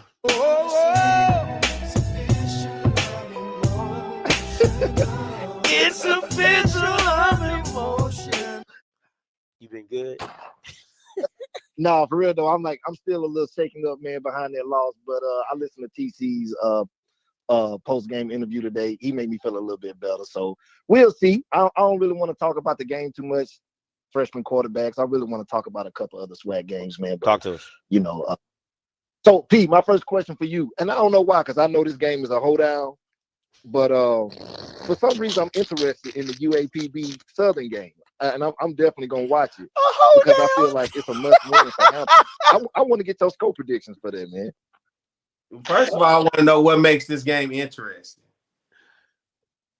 I don't know. I don't know why I'm so interested in it. I've been looking at it all day. There's absolutely nothing interesting about this game. I love that hoedown. I love that. I'm still in that. I think that is amazing. A hoedown. I love that. It's a hoedown in Palm Beach, Arkansas. It's a hoedown. And I'm going to be there watching. I'm going to watch it. Woo! I just want to know why you think it's interesting. I'm going as a Southern fan and because I'm from Pine Bluff, but I really don't even want to go to this goddamn game. That's like, so I don't understand what's interesting. What is it? What's your score, though? You got to get, what's the score? I don't got no score. Southern wins. I mean, shit, 14-12. I don't know. 14-12. Okay. 10-9. You know, 6-3. Yeah, I don't know why I'm locked in. I just feel like Hampton got to have this game if he want to be around next year. But it's over with. You got to have this game. What you gonna get kudos for beating the sorriest team in the SWAC? We literally the sorriest team in the SWAC. He got blew out at Bethune-Cookman. He got blew out at Texas Southern. Who else he lost to? He lost to Grambling. He lost to who else? UCA. You think beating Southern for him will help keep his job? I mean, it's still Southern. You know, at the end of the day, yeah, y'all have. No, this ain't Southern. What you talking about? This ain't Southern is still beating Southern. No, not this year. It don't mean nothing this year. That ain't gonna help save his job beating Southern this year. Yeah. Hey, quick. UAPB got more wins than us. How that's gonna help you? I don't know. It's just a hold down, man. I'm gonna watch. I'm actually gonna watch that game. You know. So Well, if they show that one Southern fan and it's me, man, hey, I wave in the stands because I don't even know this game. Is anybody carrying this game? This SWAC TV? Yeah, SWAC TV SWAC carrying TV. it. Yeah, SWAC TV carrying it. Will anybody be watching this game? Anybody care? Nope. Scotty, you gonna watch it? I'm gonna watch it. No, I'm gonna watch it. You'll watch all 4 quarters of this? No, I'm gonna be flipping back and forth. I got 2 TVs, so I'll be having multiple games on at one time. So yeah, this gonna be a tough game for me to sit through and watch. And I think it's supposed to be cold in Pine Bluff this weekend too. So yeah, y'all just pray for me. Okay, I'm gonna eat my turkey leg.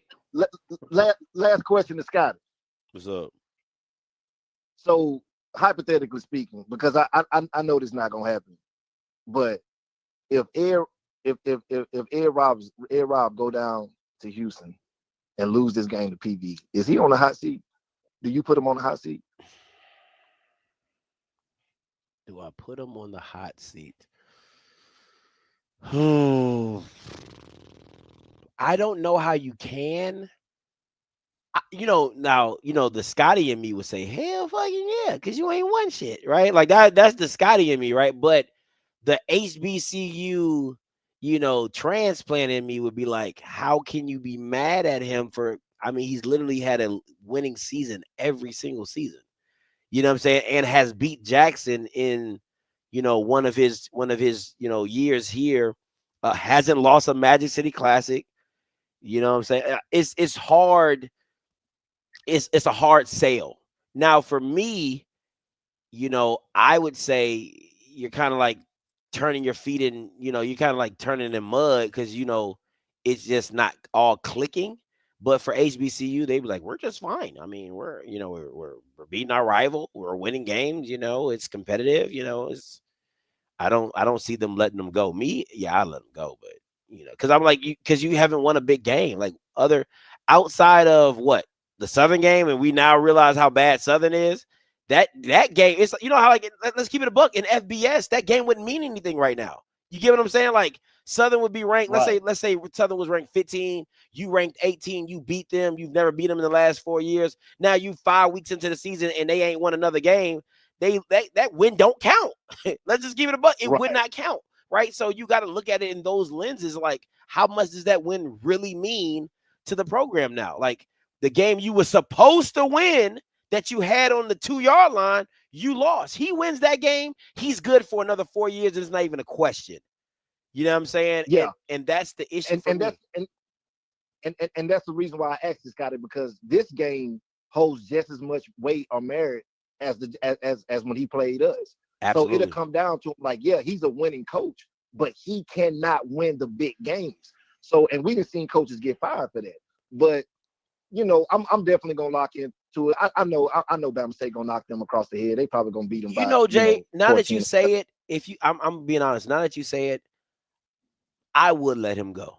I'm gonna be honest with you. If it was me, like, and I'm being as even and kill as possible. If it was me, I would let him go because it's like, what are we here for, right? Like, are we here for Commissioner's Cups? Or are we here for football championships? Because you've never won a big game. Like, I need people to understand that. Like, you've never won the big game, and anytime he's like Michigan before Harbaugh crossed over the line. You get what I'm saying? Like, that's really where he's at. Now, this is the question I would ask SWAC people, and this is what I said about Odoms before they let him go.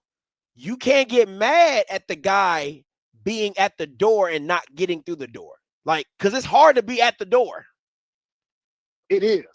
It's hard just to be at the door, right? So you could be okay, like, and that's why I didn't have a problem with people wanting to keep Odoms, because I'm like, it's not easy getting 8 to 9 wins a season and to be at the door, right? So if that's okay and you just trust him to finally get over the hump, then you just ride it out and you just keep doing what you're doing, right? So it's one of those in between spaces, because it's like, can we really find a guy to get us over the hump, or who would that guy be? And that's the hard thing, because you can go in a different direction and never get back to just the mediocrity that Eddie Robinson had you in. So it's a very catch-22. Very catch-22. Yeah. Well, all right, man. Appreciate y'all taking my call, man. D, I love. Man, great question. Great question, Jay. Great question. All right, last caller, 3751, coming to you.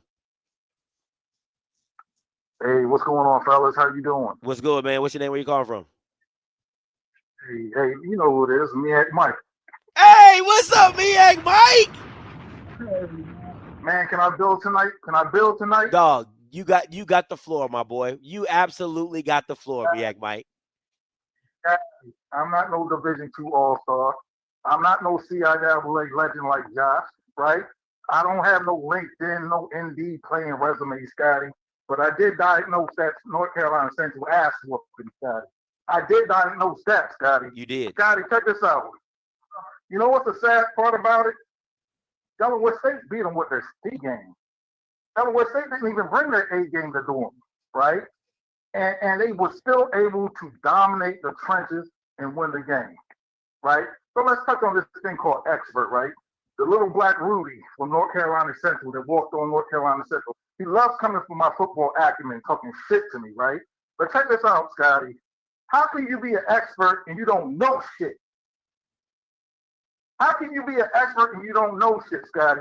Scotty, there's no way you can say you know more, you forgot more football than most niggas know, right?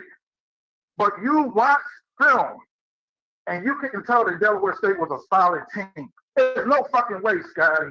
You can't be an expert and not know shit. Look, it took the Sacred Hearts officials 5 minutes to know that Delaware State was a real deal and kick out their whole team, right? But Josh says he knows football. He knows more than every other nigga in the world, right? But he didn't know that Delaware State was a solid team, right? If you watch that first game against Delaware, against the Blue Hens, you can see that Delaware State was able to impose their will on the Blue Hens. They was able to control the trenches for 3/4 of that game, right? Yeah. And this is somebody who ain't, I played CIAA, my grandfather played, that bullshit, man, right? I was able to see this in the first game that Delaware State was the real deal, right? Hey, let me touch on this. I'm going to move on. And Scotty, the thing I hate is when you cooking somebody, they want to attach you to Morgan State. I went to Morgan State 25 years ago and graduated. I don't have shit to do with what they do on the football team. Morgan State is not focused, they're not disciplined. They got an ass coaching staff, and they got undisciplined players. They get burnt. Man, the cornerbacks are barbecue chicken. And niggas want me to come out the house and go watch that shit like I ain't got better shit to do. Man, I went to 3 games last year, and all that shit was bullshit. I told back, I'm going to watch one game, the Towson game. And that game is going to let me know everything I need to do and know about Morgan. Fumble, kickoff return, running back missing the ball, Hulk looking like a fat black Santa Claus, gray head. The nigga only 46. Man, I'm done with these niggas, man. So don't put my football acumen with Morgan. I love Morgan. I root for him, but I know they're going to lose, right? Hey, but check this out. The last thing I want to touch on is this PV team, man. This PV team is ass. This is the worst 62 team I've ever seen, man.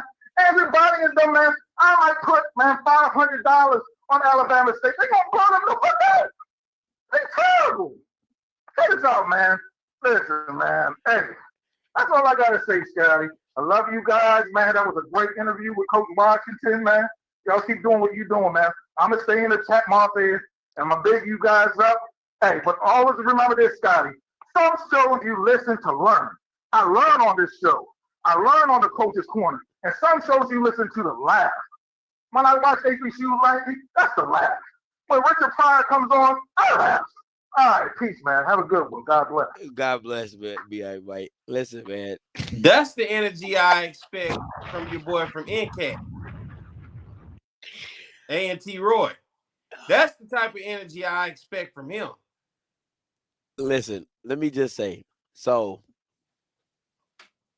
y'all know I'm cool with Josh. It sound like it's a real beef. I'm cool with Josh. That's my man's, right? My thing was this. I reached out to MEAC Mike, and I'm just keeping it about. I reached out to MEAC Mike. I said, bro, come on the show. I said, you ain't got to show your face, but just put a voice to, you know what I'm saying, to the chat guy. He was like, bet, I got you. Now, I didn't, and I totally forgot I sent him that. So when he came on, I'm like, oh, shoot, yeah, okay. You know what I'm saying? Like, this is MEAC Mike. I'm like, so I'm glad he called in. I'm glad people got to hear his voice. I'm glad he got to get off. Is that his first time ever, like, calling that's his first time, dog, ever. Oh, he just went the fuck off. That's his first time ever. Listen, right? So again, he's right though. Like to a certain extent, he's right. Like if you didn't watch Delaware State against Delaware, and I said it in period, I came on here I said, bro, they have never played Delaware that well. And if it wasn't, and I agree with him, if it wasn't for the quarterback's turnovers when Caden Bennett got hurt, that is a completely different game. It really is. They probably lose by a touchdown, maybe a field goal.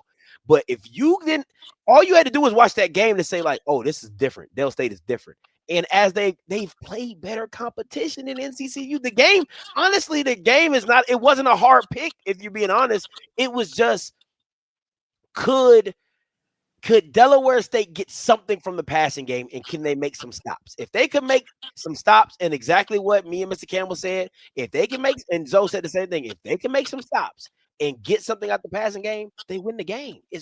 You can't stop their run. You just can't. They're just too good at it, man. So shout out to you. How far back does MEAC, Mike, Josh? Oh man, they listen. MEAC, Mike, and Josh. They get like that's for real. They've been going at it because it's more like listen, again, anybody who watches HBCU Nightly, y'all know how Josh can be. Josh can be a little extra, right? So, he was like, when NCCU wins, he wants people to be in the chat like, I don't know football, like for hours straight. And I clipped it, and MEAC Mike, he said they was going to lose by 10, and they lost by 9. I'm like, you can't tell me that MEAC Mike don't know football, because he definitely called it. And then, it goes into a different direction from there and stuff like that. But at the end of the day, I did want MEAC Mike to be able to say his piece, because he deserved his time. Like, you call that. I've always seen him across. I never realized he's never called in and talked to nobody. I see him across everything all the time, man. Yeah. So I'm glad that was the first time. Look, I'm honored. I was honored too. When he said he was gonna call in, I was like, oh, okay, cool, call in. I'm down. Like, no holds barred. He let it rip. Hey, MEAC Mike, you always welcome to call in on here, bro. All right, you always welcome. Josh, you still my guy. This is all football. You know what I'm saying? I'm just keeping it, bro. Hey, it's all football. My name's Bennett, and I ain't in it. You know what I'm saying? Josh, you still my guy, but I gotta let my man MEAC Mike cook, because he deserves to cook. That's all I'm gonna say. He deserves to cook. But Josh is still my man, $100,000. I'm still good. He's still good with me. So just want to make that very clear. Hey, listen, P, let the people know where they can catch you at. All right, you can catch me every Saturday on the Jaguar Journal from 7 a.m. to 9 a.m. on 107.3 FM in Baton Rouge, Louisiana, across the capital city area. And if you're not able to catch it there on radio, you can watch it on Facebook and YouTube Live. Go subscribe to the Jaguar Journal YouTube channel. We're on Apple Podcasts, Spotify, X, Instagram, Facebook, and YouTube. Subscribe to the channel. What'd he say? Oh, yeah, Avis ain't a real person at all. You can also follow me on the On the Yard Network, of course, On the Yard across all social media, on YouTube, on X, on Instagram, on Facebook. Go subscribe to the YouTube channel, as well as follow and like across all social media. Scotty, I gotta ask too, because Avis be trolling the shit out of me, and I be getting brought into stuff I ain't got nothing to do with nothing. So to this day, I'm still asking him to show his face and let us hear his voice. Yeah.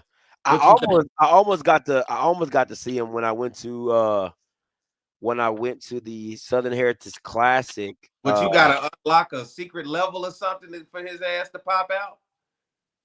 You need a certain key. What you mean?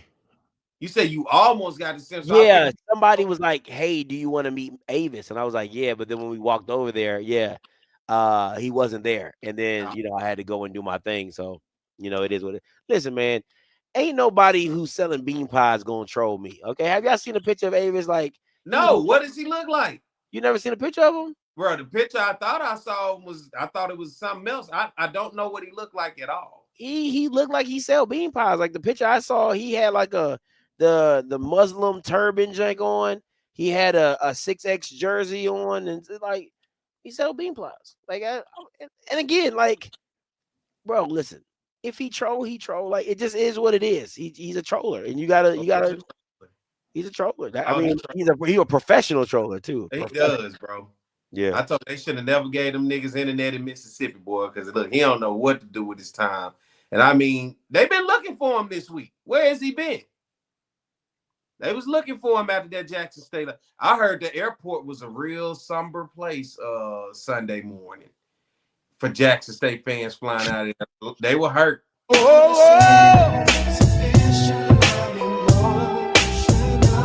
It's official, I'm emotional. Hey, it did not go the way they thought it was gonna go. Headed back on them airplanes back across the country. Bro, let me tell you. So I was watching a clip of somebody leaving the airport, and on the airplane they said,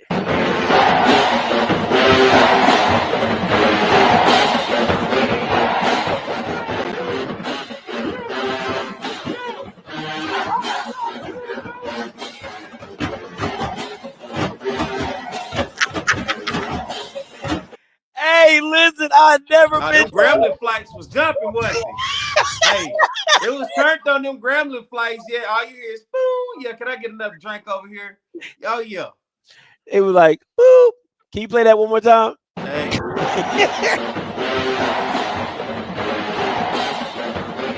Hey, remember that Cat Williams skit? Don't play it again. Don't you play that shit again. Oh yeah. Hurt they feelings. It was so like that was an early birthday present for me, man. I'll take it. My birthday's November 3rd. Early birthday present. Early present.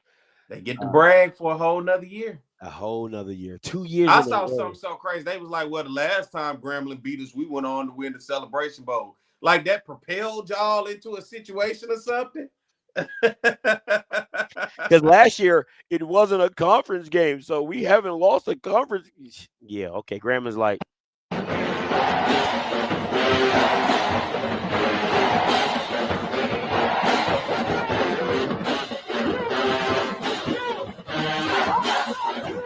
hey, that chant is so fire, bro. Because I'm not gonna lie, I heard the A&M chant. They got one. Oh, that shit's so weak. Alabama A&M. Oh, it's so weak. I don't think nobody ever heard it. It's like I got my A in front of my A, in front of my M, in front of my U. I said, boy, if y'all don't sit yourself down, it's like A in front of my A, in front of my M, in front of my U. I said, man, that thing is not Nobody got it. time for all that. Not. You said it's nobody got time for that. Everybody got time for all that right there. We got to put it together. I was like, my A in front of my A, in front of my M, in front of my. I said, man, if you don't sit down somewhere. I said, wow, okay, that's not it. And then I think Alabama State's is like AS, ASU. Something like that. Yeah, I rock with that too. Yeah, it's all right. It's all right. Yeah. Yeah, but let me see. Who else got a dope chant? I hate that fire up J State. That shit's so corny. I'm sorry. I hate that shit. Fired up J State. That's really up, fired up. SU fired up.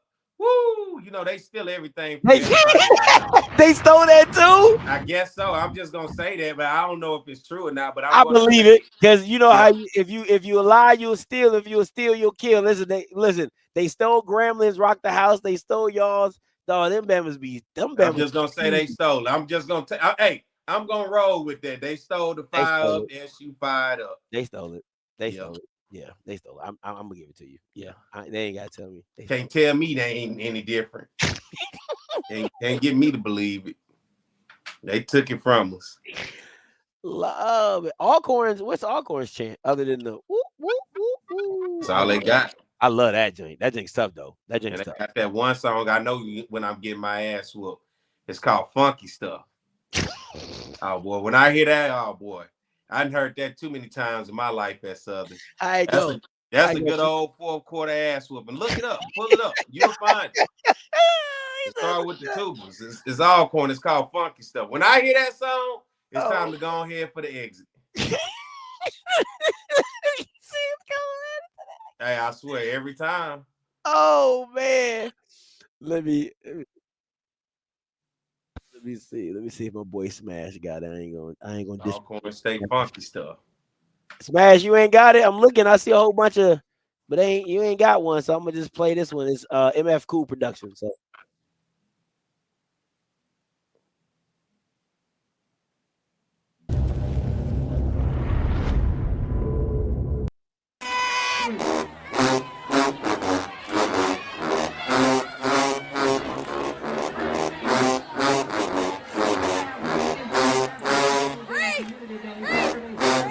I ain't heard from them all year.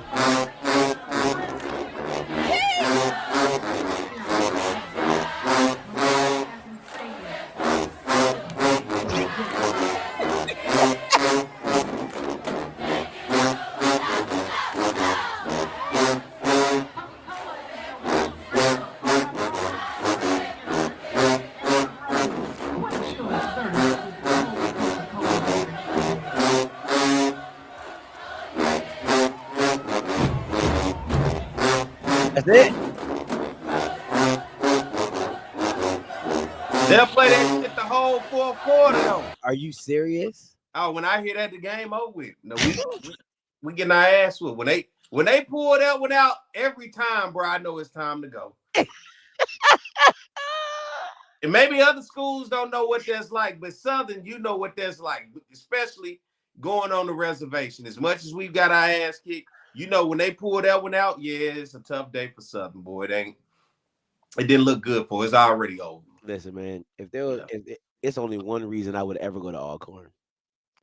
Them Golden Girls, boy. I would. Well, they right there for you. You want to keep playing? You want to see how they roll it? Nah, I'm good. Okay. I'm a married man. I'm gonna just say if there's no other reason why I would go to Alcorn than to impregnate a Golden Girl. That would be right. Nah, that'd be it. That'd be it. Straight up. I'm gonna just keep it a buck with you. Yeah, they I hate that song actually. When I hear it, it's just I'm traumatized by it. Yeah, so yeah. That's they one that I know of. Okay. Yeah, I'm gonna just keep it a buck with y'all. Yeah, I mean, it probably after we graduate, of course, but you know, I'm definitely trying to keep that one on the. You want your old good country cornbread girl? Listen, I'm up there next week. Them Golden Girls. It ain't it ain't about them dancing dolls. It ain't about them J sets. It ain't about. I don't give a damn what it is about them Golden Girls. And listen, ain't nothing else to do up there. You in between Vicksburg and Natchez, Port Gibson and Lorman. Ain't nothing to do out there on the reservation, but do what you want to do. That is it. That is it. All day, every day. Let the girl finish school at least, though. Don't. I would definitely do that. Probably like senior year. You know what I'm saying? Like, damn. Senior year. You know what I'm saying? Do the rest of the classes, online. Ain't no point of doing online at Alcorn. You say what? Ain't no point of doing online classes at Alcorn. You either go or you don't. He said, "Make my funk PV. Funk is good one for PV. Man, PV ain't got no chance. Don't nobody want to hear about. Yeah, they say PV. You know. Yeah, they say that. No, I'm just, which really is like it's Howard's. You know, if we're being honest, is HU. You know, so I mean that's not original. You know what I'm saying? But I'm just saying that, like they don't win enough games to be like, oh, we got a song that we play. Like, damn, I don't. No, because it's gonna be a little unfamiliar for them this weekend. Yeah, this it's gonna be weird for them because they're gonna be like, really, what are we supposed to do? It ain't Texas Southern or Southern, so like, what do we do? Do we get up and cheer the whole game? Like, do we just sit here? Do we make it an environment that's tough? PV's band is not good to me. The March and Drizzle, they're just not good to me. I'm sorry. Like that's never been a tough place for Southern to go play. So that band is not it for me. Now that Texas Southern band be rocking. It really be rocking. But just don't be nobody there to watch them rock. Man, I'm about to get about. You know what you remind me of, the dude from Martin? You catch me on the flip. That's the way you said it. You was like, ain't nobody there to rock. Hey, don't nobody be watching this. If it wasn't for you two, we wouldn't even know they be doing shit. You know, because who there? Who watching Texas Southern? Chris Dishman been quiet lately. Oh, real quiet. Yeah, he's been quiet. Real quiet. Yeah. Real quiet. He's been real quiet, but we'll see. But hey, man, we're gonna get up out of here. Listen, y'all definitely need to catch on that show tomorrow at Norfolk. I'm gonna be on tomorrow, that Norfolk show. I'm gonna act the damn fool, and then definitely be here on Wednesday.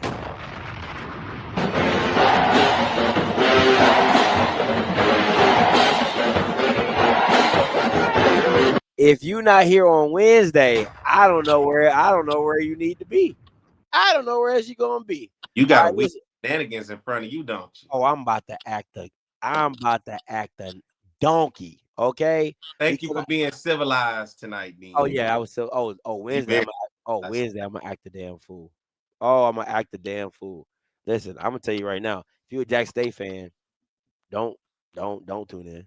Don't do it. Don't do it to yourself. You just gonna get your feelings hurt. Oh, I'm about to act the damn fool. I'm gonna act the damn fool. But you know, to each his own. But listen, until next time, you know what I'm gonna do. I'ma holler. God bless. Pray for me, Scotty.